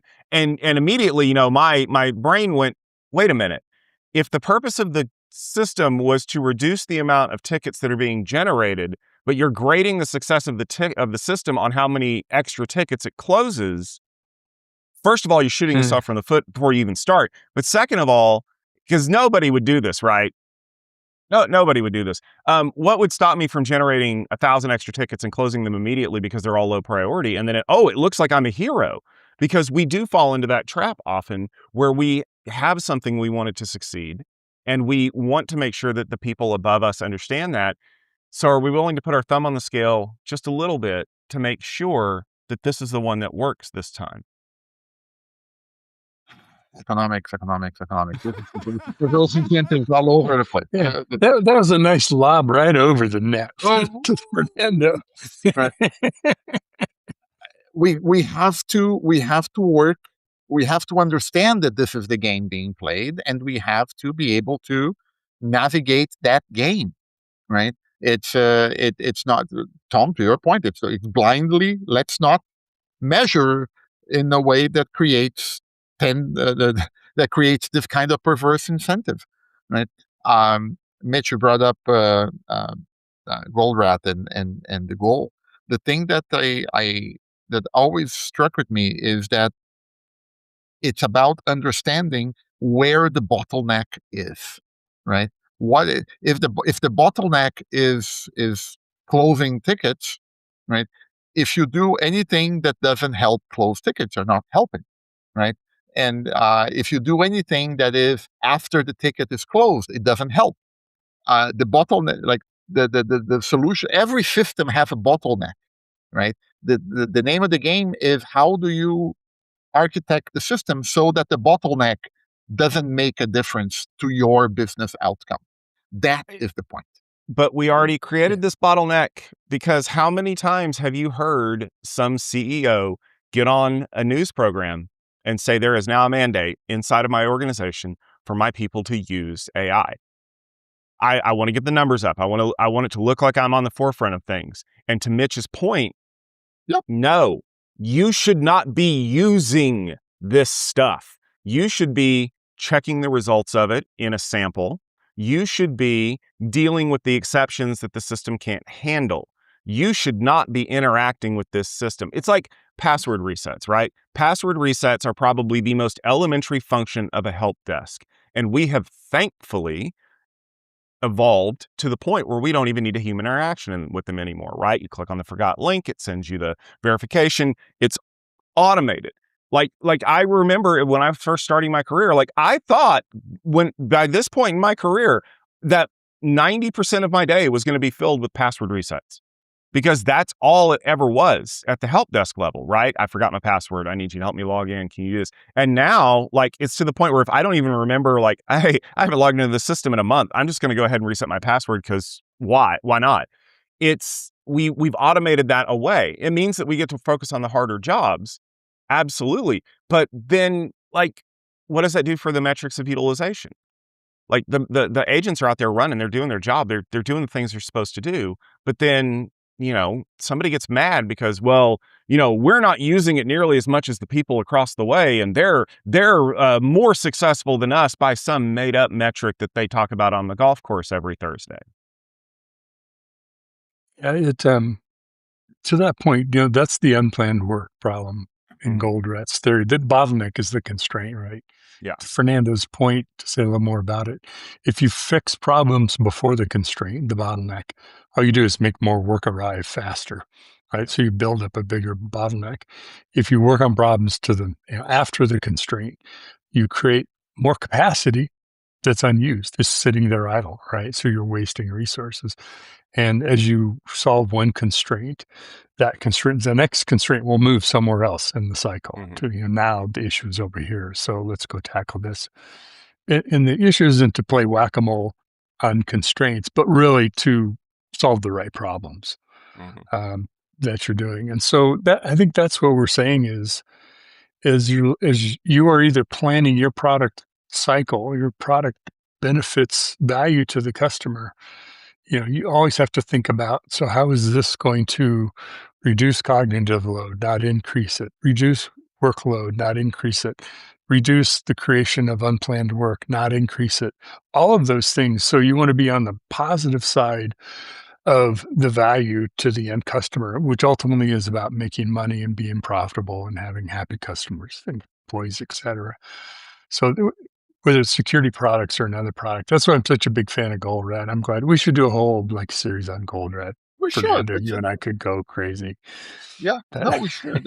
Because it applies everywhere, right? It applies. Frankly, it applies to our work as analysts. Like, what are my constraints as in my research? What are your constraints in your research? How do we address that constraint until it's no longer a constraint? Right? It moves somewhere else. It's a phenomenal topic, and I first came across it on the Jin Kim books, and it's been forever. Of course, it's a part of DevOps, but the message, I guess, the message for our audience here is that take a second. I know it's difficult, but take a breather, right, and try to look at this as a more cohesive system, and don't go chase you have to address the shiny, right? Because your principal, whoever is hired, is asking, okay, what do I do about this? Right? Okay, where does this fit into the scheme of things? So let's take, for example, the agentic capabilities from the model providers, and the agentic capabilities from AWS and others in terms of security, right? Okay, you now have an agent that can look into these things. Okay, it's not going to replace you it's not going to replace your job, right? It's not going to replace your role. It is going to replace some of the tasks that you do. To Tom's point about password resets, right? Okay, once you understand this, what do you change first in what you tell people above you? Hey, this is what is happening. So you have to communicate that message. Look, this is what this is actually doing, right? And what do you change in your daily work? Okay, if you are in software engineering, and I'll defer to Mitch as our expert, but if you are in software engineering and you are not including capability, you're not thinking about where to include these capabilities into your workflows, right? To quote Moneyball, one of my favorite movies, right? At the end of, I hope I'm not spoiling it for people. Like when Billy Bean is talking to John Henry at the end of the movie, right? If they're not changing their teams to use the tactics that Billy Bean described, they are dinosaurs, and they're going to be sitting on their couches in October as the Boston Red Sox wins the World Series, right? That was the line. If you're not changing your workflows to see where you incorporate these agentic workflows, there's a meteor coming your way, right? But you have to do it in a calm, controlled manner. So, application of that, Fernando, taking your wisdom on that, is if you're a consumer of security products, a vendor comes out with an agent capability or an AI a better mousetrap using AI. As a consumer, you have to look at it and say, that's very cool, and that solves a really interesting problem. Is it actually the problem I need to have solved, right? Is this where I need to be focusing right now? So do you chase the shiny object, or do you chase the goose with the golden egg, right? You want those are the things you want to evaluate against. What is the bottleneck? What is the constraint I have? What's limiting me from doing what's valuable for the company?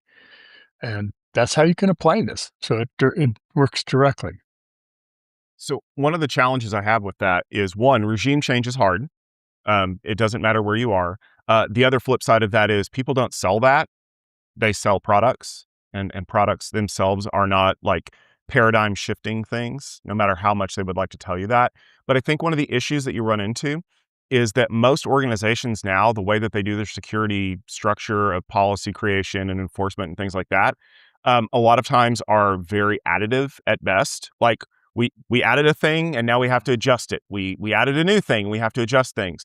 And tool vendors, people who are creating solutions for that, have a really hard time understanding how the interaction works, because you're either a company that is making a thing from best practices, and then when you implement it, you realize that you don't do best practices, and so people don't use the full tool.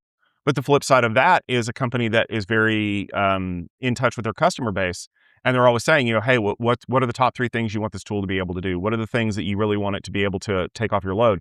But then that creates this parallel building path of, it will only ever do the things that we did that are wrong. It'll just do them really fast. And so then you're like, you have to blow this whole thing up. It's like correcting a golf swing, right? You can adjust a bad golf swing a lot, but past a certain point, you'll never get better because you're only working with adjustments from a bad starting foundation. Whereas, if you start over here with the other tool that says you got to blow the whole thing up, you've got to go back in, you've got to build it the quote unquote right way this time. And then this tool will accelerate you even faster than you could have imagined. A lot of companies will just throw their hands up in the air and go, well, it's been working for us and we're still in business. So we're not going to deal with it. We're not going to use your tool. And I think that that's a challenge that these vendors are going to have. How do you convince them to do things in a way that the tool can most efficiently help with, knowing that there's going to be a lot of work up front? It's something as simple as like those pre-questionnaire things. What do you do? Like, what is your job? And a lot of people are like, my job is to fix all the things and do all the stuff. No, your job is to tell me exactly what you do during a day and how you accomplish it so that we can say, well, these 3 things can be automated, which takes an hour and a half of work off of your plate every day. Like, we've learned over the years, AIs are really dumb. They do pretty much what you tell them to do. So if your prompting is bad, if your job descriptions are bad, if your policy definitions are bad, AI is going to do the really bad thing really fast. And you're going to be mad because there was enough vagueness in everything that you let it get away with that. I remember a poster I had in my bedroom as a teenager, like the Murphy's computer laws, right? And one of them was trying to remember, to really mess things up requires a computer or something like that. Yeah. Right. To err is human, but to really screw things up, you need a computer. Yes, exactly. Right.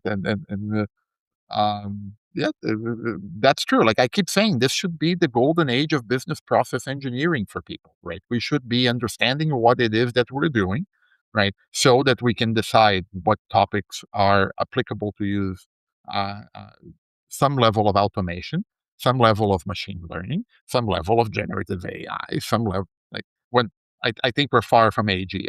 Right? Let's agree on that. Yeah, but yes, it's the I think that you highlight a crucial problem, which is like founders deal with this on a regular basis, right? And Mitch and I talk to startup vendors and established vendors all the time. It's how are you framing what you built and how it deploys in a way that makes sense for people to see your worldview, right? This is where some of our work as analysts comes in. And hey, we talk to all sorts of vendors and we see what they're doing and we can give advice and whatnot. But this is also on you as a founder to understand what's going on in the world. So what Mitch described in terms of reading Goldblatt's The Goal, like if you don't understand that what you are building, right, it's a phenomenal tool, but it doesn't address the customer bottleneck, right? If it's before the bottleneck, you're just giving your customer more work. If it's after the bottleneck, it's wonderful, but it doesn't move the needle for your customer. If you don't understand that mental concept, that's going to be challenging for you to bring a product to market. Right? It's about how do you evolve that thinking.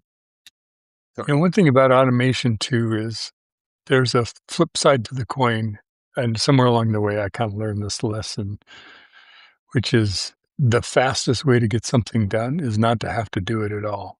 In other words, eliminate the problem. How do you just eliminate? Is it actually a problem we need to solve, or can you just take it out of the equation? And that's another way for companies to innovate is we've taken that problem off the table. So it's not even the bottleneck anymore. It's not even a problem we have to deal with. So, just doing things faster or automating them isn't always the right answer. Sometimes it's the wrong answer. And yeah, it's what's the quote that if was it Henry Ford that if people wanted if he asked what people wanted, he would have said a faster horse or but this is bringing this back to cybersecurity. Like one of the things that is so interesting is the push that CISA and was doing and Bob Lord in particular from CISA, like name dropping him, on memory safe languages, right? Can you eliminate entire classes of vulnerabilities by by not using languages that are vulnerable to the overflows and so on, right? How do you get vendors? How do you get, on one hand, how do you make it possible for vendors to implement those practices, right? And how do you and how do you make it so that customers understand to ask for them, and most importantly, be willing to pay for that, right? So how do you again, goes back to secure by default, secure by design, right? And secure by demand. Well, I think we're going to go ahead and wrap it up here. I want to thank you guys for this great discussion, and it sounds like we're on the cusp of creating an economics podcast at the rate we're going.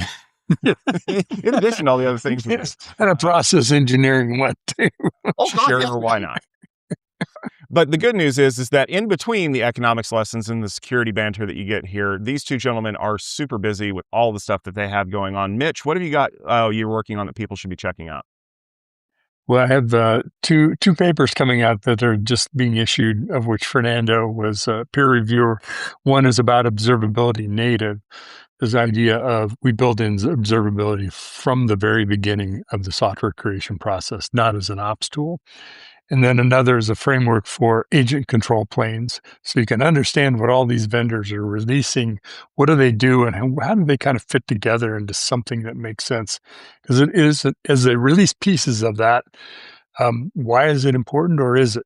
And where do I need it, and when do I need it? So that's my two big things, is trying to kind of put some structure in place to help understand the problems that we're solving. Yeah, Fernando, how about you? And from my end, there's lots going on. Of course, as we're recording this in late February, my RSAC conference schedule is full. Right, I was just navigating what does that schedule look like, and it's done. I'm really looking forward to the conversations. We just got a paper out, should be published in the next few days, on AI factories and the impact that they are having on cybersecurity. And also the other thing that's interesting is that, as I like to say, there's more to life than AI. And so I'm really glad to be working with so I'm working with Tom on a paper on some analysis on SASE, Secure Access Service Edge, right? So we're looking into, well, what does SASE change in the age of AI, right? So this is an area that's near and dear to my heart. So I'm really looking forward to that one. Yeah. And as Fernando said, I'm working with him on that. I've also got some pieces of information that will be coming out soon on futurumgroup.com. And of course, we do all the Tech Field Day stuff. So make sure you stay tuned to techfieldday.com, including upcoming schedules for things like RSAC, Networking Field Day, AI Field Day, Security Field Day, and all the rest. We want to thank you all very much for listening to this episode of the Security Boulevard podcast. If you enjoyed this conversation, you know what to do. Go over to YouTube and hit the subscribe button and that notification bell so you don't miss any episodes. You can also subscribe in your favorite podcast application. We would appreciate it if you'd leave a rating, a review, a comment, something so that people notice the show and it helps grow our audience. This podcast is brought to you by securityboulevard.com and the Future Room Group. For show notes, future episodes, past episodes, all of the things, visit securityboulevard.com, Techstrong TV website, or our wonderful Techstrong TV app, which is available on all smart devices. We're going to get it running on a light switch next week. That ought to be real entertaining.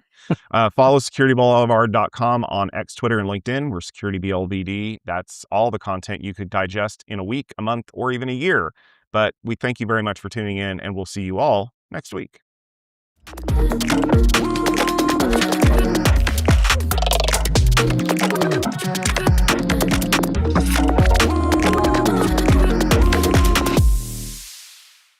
Conference season is upon us and RSAC is coming up soon. But what are the things that are going to be discussed? And are they going to include AI? This week, a very challenging episode. We are going to be talking about all things related to security that don't involve AI. Welcome to the Tech Field Day podcast, where we bring together a group of IT technical experts to discuss a single idea about key concepts in the industry. This podcast features a variety of perspectives from members of the Tech Field Day delegate community and is often associated in association with one of our events. Tech Field Day is a part of the Future Room Group, and this podcast is also published on our sister company's website, Techstrong TV. On this episode, we're going to be discussing security, but before we get to that, I want to have a chance for our guests to introduce themselves so you know who you're listening to, starting with Drew. Hey, I'm Drew Conry Murray. I am with Packet Pushers. We are a tech podcast outfit covering the IT industry. You can hear me co-hosting our Heavy Networking, Network Break, and Packet Protector podcasts. Hi, I'm Jack Pauler. I am CEO and Principal Analyst for Paradigm Technica. We are a cybersecurity industry analyst and research firm. And of course, I am Tom Hollingsworth, event lead here at Tech Field Day. Let's jump into the premise for this episode. No doubt you have been hearing a lot about security, especially from me if you've tuned into our Security Boulevard podcast. But today I wanted to bring on a couple of my friends from the industry who are going to be joining me at the RSAC conference this year to talk a little bit about some of the bigger trends in security. And I gave them a challenge before we started with this because I didn't want to talk about AI stuff necessarily, because I know that we talk about that a lot. So the premise for this episode is that security in 2026 is more than just AI. So I'm going to kind of throw this out here to you gentlemen, because, I know, Jack, you live in the security world, and Drew, you do a lot of security podcasts with our friend JJ. What are some of the trends that you're seeing in security that kind of stand out to you that don't necessarily have to do directly with securing against prompt injection or dealing with rogue agents? Well, I think one of the important things to consider is we are really starting to see the implementation of zero trust. And zero trust is all about identity. And I hate to use this term, it's another one like those forbidden words, but identity is the new perimeter. And really what we're seeing is a big shift from looking at place and time to be controlling how you access resources to identity being controlling how you access resources. And I think that trend is important because we're just moving so quickly with everything we're doing. And the cloud has sort of erased our concept of a boundary. Physical boundary, location boundary, time boundary. So I think we need to rethink everything and move towards this.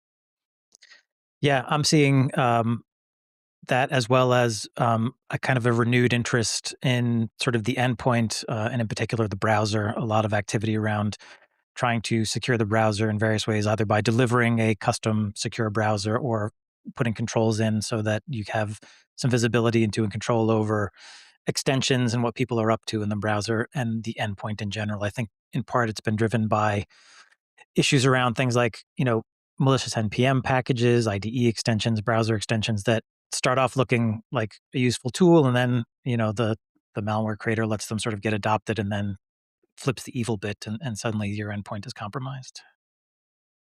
Never flip the evil bit unless you want to be RFC evil bit compliant, which used to hang on my door, by the way. It was great because I just moved a little magnetic slider over to warn people if I was feeling evil that day.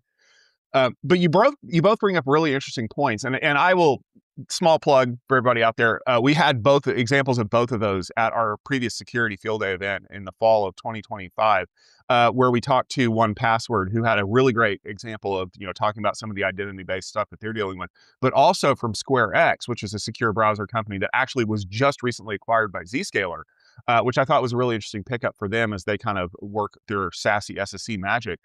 I want to dive into that second topic first, Drew, the idea behind the secure browser, because this is one of the things that a lot of people have been talking about for years. If anybody remembers the horror that was Internet Explorer 4 with all of those browser helper objects and all of those ActiveX controls that were embedded into the browser, and oh my God, what are you doing? And hey, Netscape Navigator still works, and it still has its own foibles, but we've been fighting the browser wars for a long time, and it looked like at least for the foreseeable future, Chromium was going to win out. And then we started piling security pieces on top of it as we started kind of turning the browser less into a functional piece of software just designed to browse web pages and more into effectively a user portal. And we didn't just see that from companies that were building these objects in. If you look at things like Arc and Brave and other consumer-focused browsers, they were doing all kinds of crazy stuff to provide additional functionality and stuff like that. But that never really carried into the enterprise until today, where we're seeing most of the applications that we're using are web-based. It's whether or not they're using a web functionality like Safari or a Chrome, or they're just a rebuilt Electron app. I mean, that's for those of you out there who use Slack, guess what, kids? That's basically a custom browser. But if you have something that can install itself into Electron, then you basically create a secure front end. Do you see, kind of also bringing Jack's point in here, do you see that as a way to kind of control the identity crisis? We have a lot of users who are accessing all of these software pieces from all over the world, and we need a way to basically kind of funnel them into a choke point, and that becomes a browser that's running an extension that allows us to do security right there.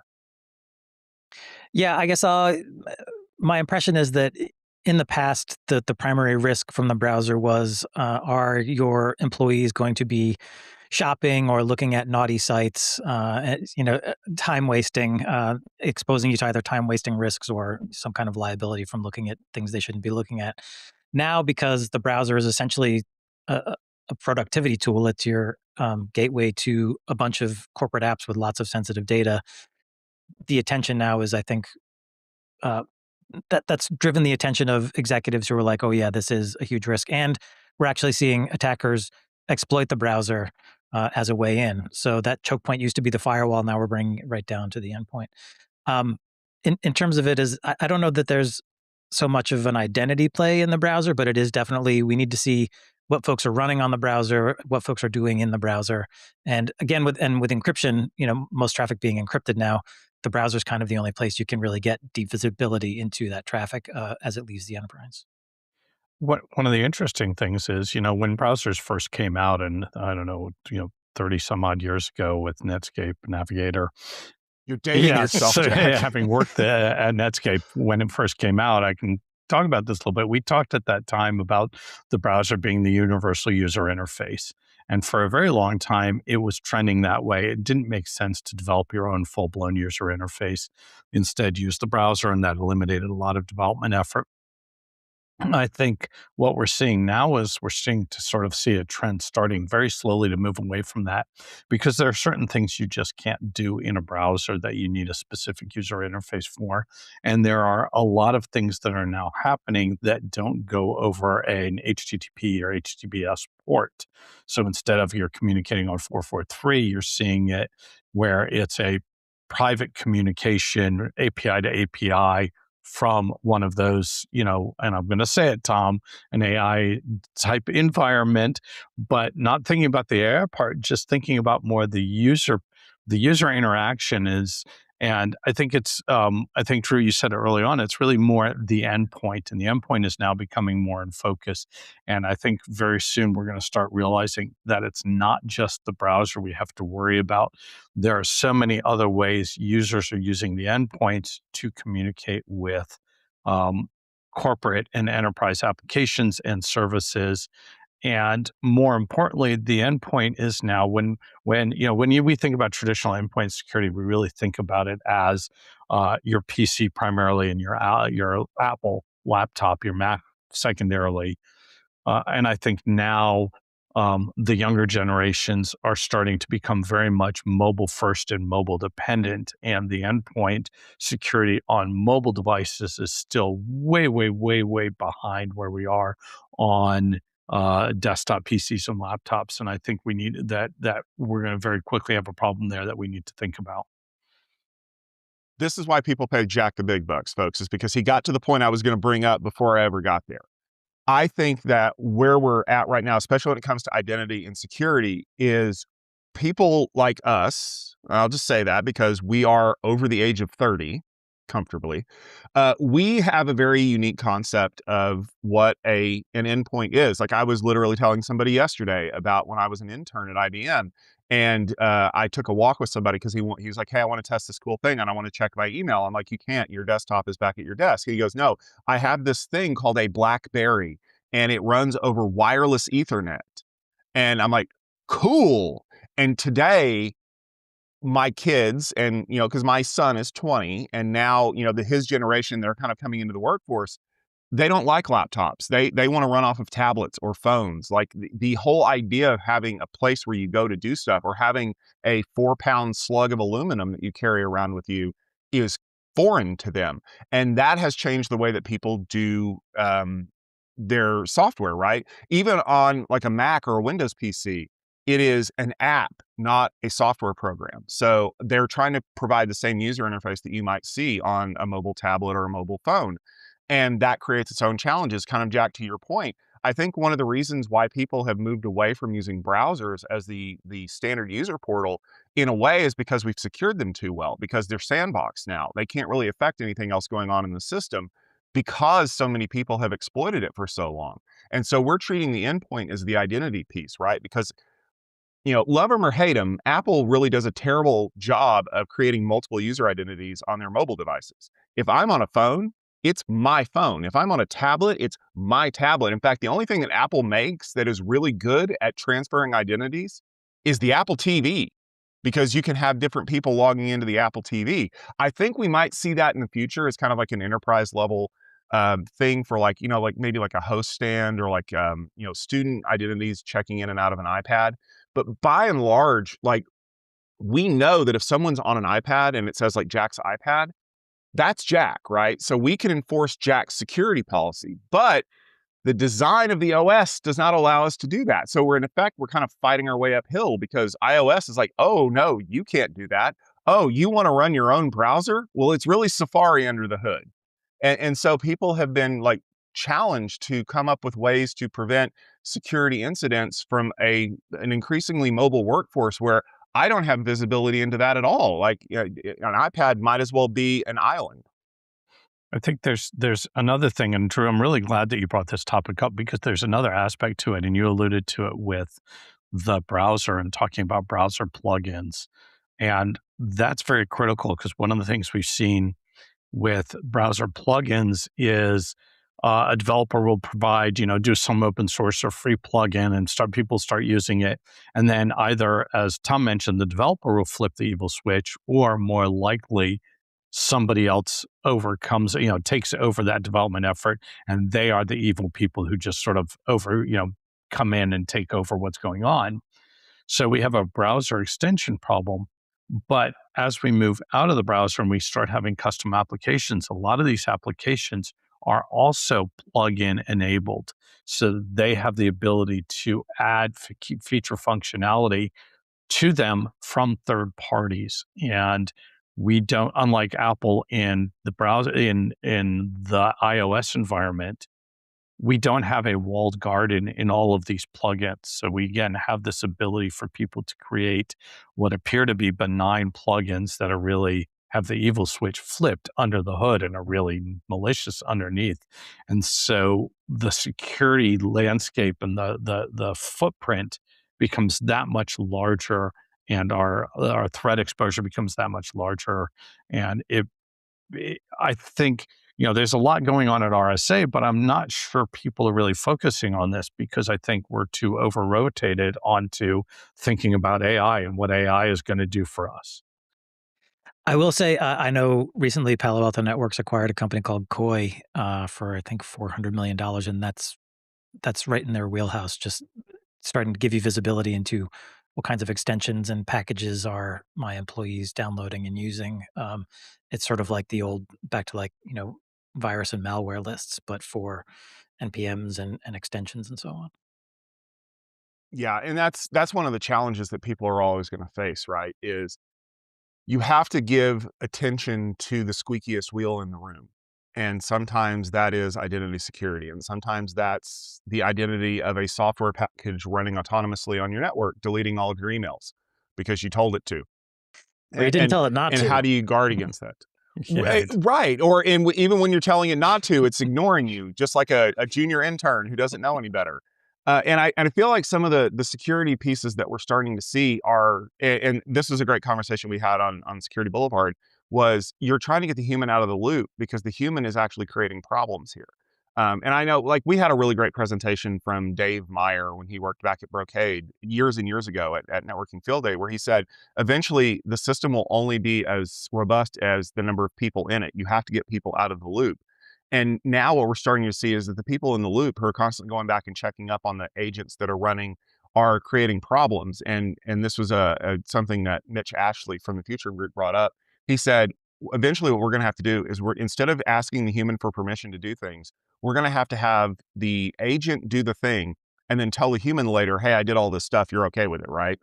Because security is getting to the point where the time between vulnerability detection and exploitation has shrunk from weeks to days. And I'm going to guess sometime in the next couple of years, it's going to shrink to hours for some of these vulnerabilities, because you have something doing effectively multiplicative exploit capability, right? Where, oh, I found this. Let me go dispatch like 1,000 agents to go see where it's exploitable. Log on to Shodan, and all of a sudden I have like a whole bunch of stuff that I can figure out. And like that's the scalability problem is what we're going to run into, because unfortunately humans don't scale. Well, you're right that humans don't scale, but the interesting thing there is talking about vulnerabilities is half of the puzzle. And I read about this last week, or maybe it was earlier this week, in relation again to AI, where we think about a lot of what we think about in security is either vulnerabilities or network access, and it's an attacker coming in from the outside. However, when you actually look at what's going on in the world, half or more of attacks are based on identity and getting somebody access to somebody's identity. And that's whether it's social engineering or stolen identities, or the fact that the default password was never changed for you. Never set a password, or your password is PASSW or a D1, right? Or you have to do frequent password rotation. So you just add a number and increment that all the time. So all of those issues relate to humans and human gullibility and the ability to manipulate humans. And no matter how much we try to take humans out of the loop, humans are involved. This is a human oriented, businesses are all about people, not about the machines, unless you're building the machine, right? So how do we deal with social engineering and identity attacks? And if we ignore that part of the puzzle, we focus only on, we can do all we want in the world on code security and evaluating code and network security and all these other aspects, and endpoint security and eliminating malicious packages. But if the guy's going to fall for, hey, you've won $1 million, give me your username, your password, and your first date of birth and your mother's maiden name, if you can't get past that, then we're leaving half of the landscape uncovered. And I think identity is going to be the other part of the puzzle that's going to be a big thing at RSA. No, I agree. And mea culpa, I'm just going to admit this to my entire listening public. I almost fell for a phishing attack the other day because it came from somebody that I recognized the email. And I'm like, oh, maybe this is something they need me to take a look at. And as soon as I clicked on it, it wanted me to log in with my Google address. I was like, wait a minute. Something doesn't smell right here. And then when I mentioned it to the person, you know what their response was? Who in the hell uses Zoom docs? Like that was their, and then of course I'm like, you got a point. Nobody does that. And that's the problem we're running into is we have taught people the basics, right? Like, don't give out your PII on a phone call, or don't just answer the emails that people send you. Check all the links. But I checked the links and they looked legitimate. It's just the way that we're hitting a thing like, oh, I haven't logged into that system for 20 years. Like obviously I must reset my password to get in there. Oh, wait, no, you're harvesting information now. And I think that's where people are kind of figuring out, like, you can't bust in through the front door, but you can come in through the smoking door if you're paying attention. And for those of you who are in your 20s, the smoking door used to be the unsecured door in the building where the smokers got to go out and have a cigarette. And there are tons and tons of stories about penetration testers who slipped in there because they had a pack of cigarettes and nobody asked questions. Yeah, Jack, I think you're right to talk about identity as being one of the great unsolved problems. And it's just getting worse as we throw agentic AI in there. But also social engineering has been an issue basically since the dawn of computing, and I don't see it going away. And in some ways, LLMs make it easy for maybe non-native language speakers who are attacking a specific country or user group to craft even better, more effective social engineering messages. Right. And we have developed ways to eliminate some of the risks with social engineering. So we've moved from password-based authentication to passwordless, where you use two-factor authentication is still easy to be socially engineered, but when you use passkeys, FIDO passkeys, it's a lot harder to break into. There's no known compromise right now. It's very hard to social engineer it. It's very locked down. And yet most companies I deal with are still, most enterprises, you look at most enterprises today, and they barely make MFA mandatory, let alone go to this new technology. And I don't understand, given the breadth of capabilities we have, the number of vendors at RSA who are going to be talking about this, why is it so hard to get people to put the very simplest lock and key? They'll spend $1 billion on advanced, zero-day protections and endpoint protection and this, that, and the other, and they still allow people to log in with basic password protection, it's essentially meaningless. And I don't understand. I wish there was some way at the RSA conference that could be, we could spend an entire year just saying, lock the front door, Maybe it's because there's not a great way for security companies to make money off of passkeys is could be the issue. I'm being a little cynical, but that could be part of it. Drew, the Senate comes out again. Boy, we haven't seen him in a while. Now, Drew, you bring up a really good point. A lot of it is driven by basically by investment potential, right? It's the old the people who distrust doctors and pharmacists because they're like, well, why would I cure you when I can just sell you, a solution to your symptoms? Don't lump me into anti-vax or anything, Tom. No. I'm not. I'm definitely not. But what I'm saying is there's always going to be this suspicion amongst people that I'm not going to use the most secure thing because then it's a solved problem.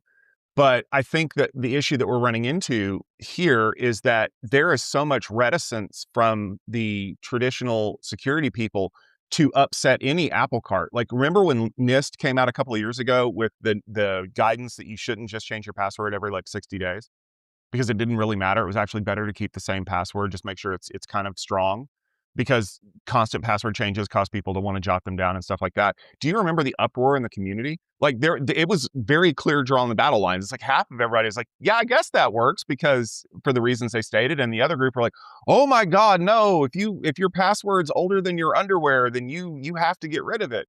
And how can we still disagree on something like that? And don't get me wrong, I passkey everything I touch because it is, to me, the most secure form of providing that. In fact, when something doesn't pop up and offer me a passkey, hello, Salesforce, I get worried.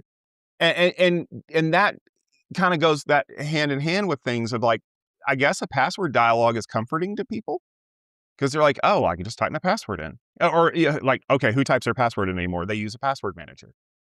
It's always hard to change people's workflows.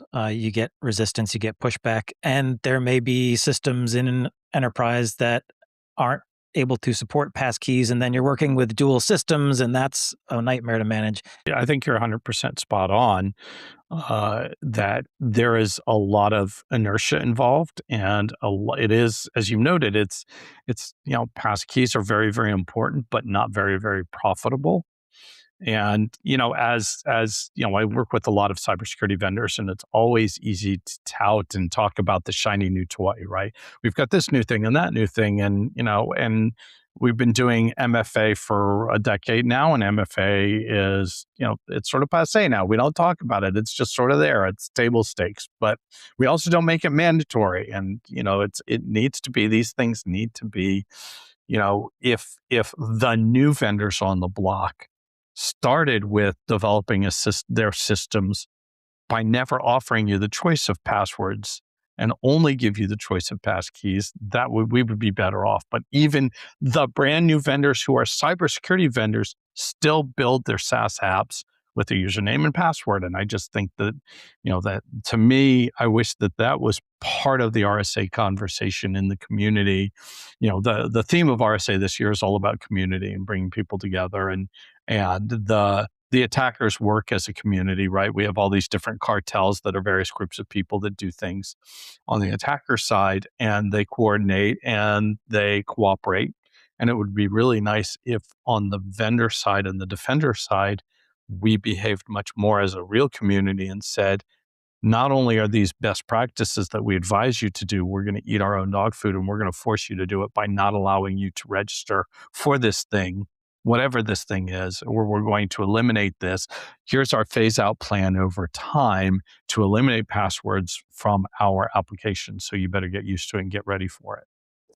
We just talked about a couple of weeks ago, I think, on a Packet Protector episode about Windows mentioning that, hey, NTLM is eventually going to go away, right? And that's been an issue for decades, but because of legacy applications and legacy systems, they have to be very deliberate and very careful in finally getting rid of it. So yeah, it's absolutely just it's a great point, Jack, and I really do wish vendors would eat their own dog food and start to push their customers and the market in that direction. That would be really fantastic. We could record a whole episode about sunsetting technologies. Like on the one hand, you've got Windows who are like, hey, listen, for real, before 3000, we're going to get rid of NTLM. And on the other hand, you've got companies like Apple who are like, well, you don't need a floppy drive. And you're always kind of trying to find that comfortable balance of when do I start sunsetting technologies versus when do I just jump right out there and say, it's got to go. I think that the challenge, though, is that a lot of companies have used some traditional technologies to kind of solve security problems. And when you sunset those technologies without a clear roadmap to basically give them an option to change what they're doing, it causes a lot of friction. It's like, oh yeah, well, you didn't have a mechanism for us to be able to do that through the API back in the day. So like we routed it through an SMB1 share. And you're like, why on earth would you do that? Because you're like, well, in the early 2000s, it's all we had. And so you kind of have to build on things because again, it comes back to the whole, this is a solved problem and I don't need to work on it anymore until it's not a solved problem, because instead of a better solution coming out, we're getting rid of the solution that you built. And security people need to get much, much better at that. So all of my security friends who are out there, do not get mad when people move your cheese. Anybody who ever read that book is giggling right now. All right, so I'm gonna turn this around and I'm gonna ask you guys, what do you think is your one big prediction for RSA? Like when we're recording the post RSA podcast and people are talking about, oh, did you see this? Oh, did you see that? What is the one big thing coming out of it that you think is going to kind of change the trajectory or further the trajectory of what we're seeing in 2026? Well, I'll say that the challenge I have with answering that question is right now, I don't think the vendors are in big picture mode. I don't think they're focused on any one big thing that's going to change the way we think about the industry. I think everybody right now is in shiny new toy mode. Is come look at me. I've got this cool little thing, and we've really avoided the topic for a long time. But it's all going to be about AI, and I made a challenge to myself last year, and I think it's going to be even harder this year, which is to walk the conference expo hall, which is going to have 500-600 vendors in it, and to find the few booths that don't actually have AI plastered all over the booth, right? And are actually talking about, this is the very specific problem we're solving for you, not we're pasting AI on top of our product. And for me, that's really the key. Is now I'm all about AI and understanding the impact of AI for security and how you secure AI, but still there's a whole lot that happens without AI for a whole lot of enterprises and smaller companies that we need to be thinking about and securing, particularly around identities. And the challenge is finding those technologies for me. I mean, maybe one good thing that could come out of this focus on AI, given, the rise of agentic AI with these, sort of autonomous entities running around doing things, that's an identity and access management problem. And if people think it's big enough, maybe that will help us get our arms around AI identity more broadly as an industry and a community and help drive some change. For my part, I think what we're going to see is a lot of companies that are going to start beating the drum of reduced time to vulnerability exploitation. Like they'll probably put AI all over it because that's what sells right now. But they're gonna start saying, like, if something's been reported, just assume that it's already being actively breached. Don't try to hope against hope. And maybe that's going to solve some of our problems, right? Like maybe the technical advisory board has to meet an extra day this month to approve the patches to go out, or maybe we start trusting automated deployment systems to do that. But like, I mean, Drew, you and I both run weekly news podcasts, and oh my God, if we actually just posted all of the vulnerabilities that we did, we could make a podcast out of that, which by the way is, Risky Business is a great podcast basically for that. If you want to go listen to Patrick Gray. But like, there are so many things that we have to deal with on a daily basis. And it's not like low level stuff. Like these are like, CVSS like 9+ all the freaking time. And I think that we've got to get better about detecting and remediating those things. And if that involves using non-human coworkers to do that, then great. But otherwise, I mean, what can you do? All right. These two gentlemen do a lot of writing. They do a lot of content creation. I want to give them an opportunity to tell everyone out there where you can find what they're doing. So Jack, if people want to check out some of the stuff you've been creating. You can find my content on my website at paradigmtechnica.com or LinkedIn and the usual social sites, as well as I do write a column for Security Boulevard. You can find our podcasts at packetpushers.net. I also do blog about the industry on packetpushers.net. You can find me on LinkedIn, and I'm also on Blue Sky at Drew_CM. And I produce a lot of security content, not only here at Tech Field Day, but also as part of the Security Boulevard podcast with my co-hosts, Alan Schimmel, Fernando Montenegro, and Mitch Ashley. And don't forget that we at Tech Field Day are going to be at RSAC for the first time this year. And we're going to be getting great presentations from companies like Veeam, Object First, and Commvault. If you head over to techfieldday.com, you can see more information about that. And I know we're going to have some great content, both video, audio, and written coming out of that. Thank you very much for listening to this episode of the Tech Field Day podcast. If you enjoyed this discussion, please do us a favor, subscribe on YouTube or in your favorite podcast application, because we don't want you to miss any of our episodes. If you do that, please consider leaving us a rating, a review, and possibly a comment so that we know you enjoy the content that you're seeing. This podcast is brought to you by Tech Field Day, the home for IT experts from across the enterprise, which is a part of the Futurum Group. For upcoming events and more episodes, you know what to do. Head over to techfieldday.com/podcast or check us out on Techstrong TV, including the Techstrong TV app that runs on iOS devices, set-top boxes, and pretty much everywhere. In fact, install it in your doctor's office because we want them to check out our podcast too. Thanks for listening, and we'll see you all next week.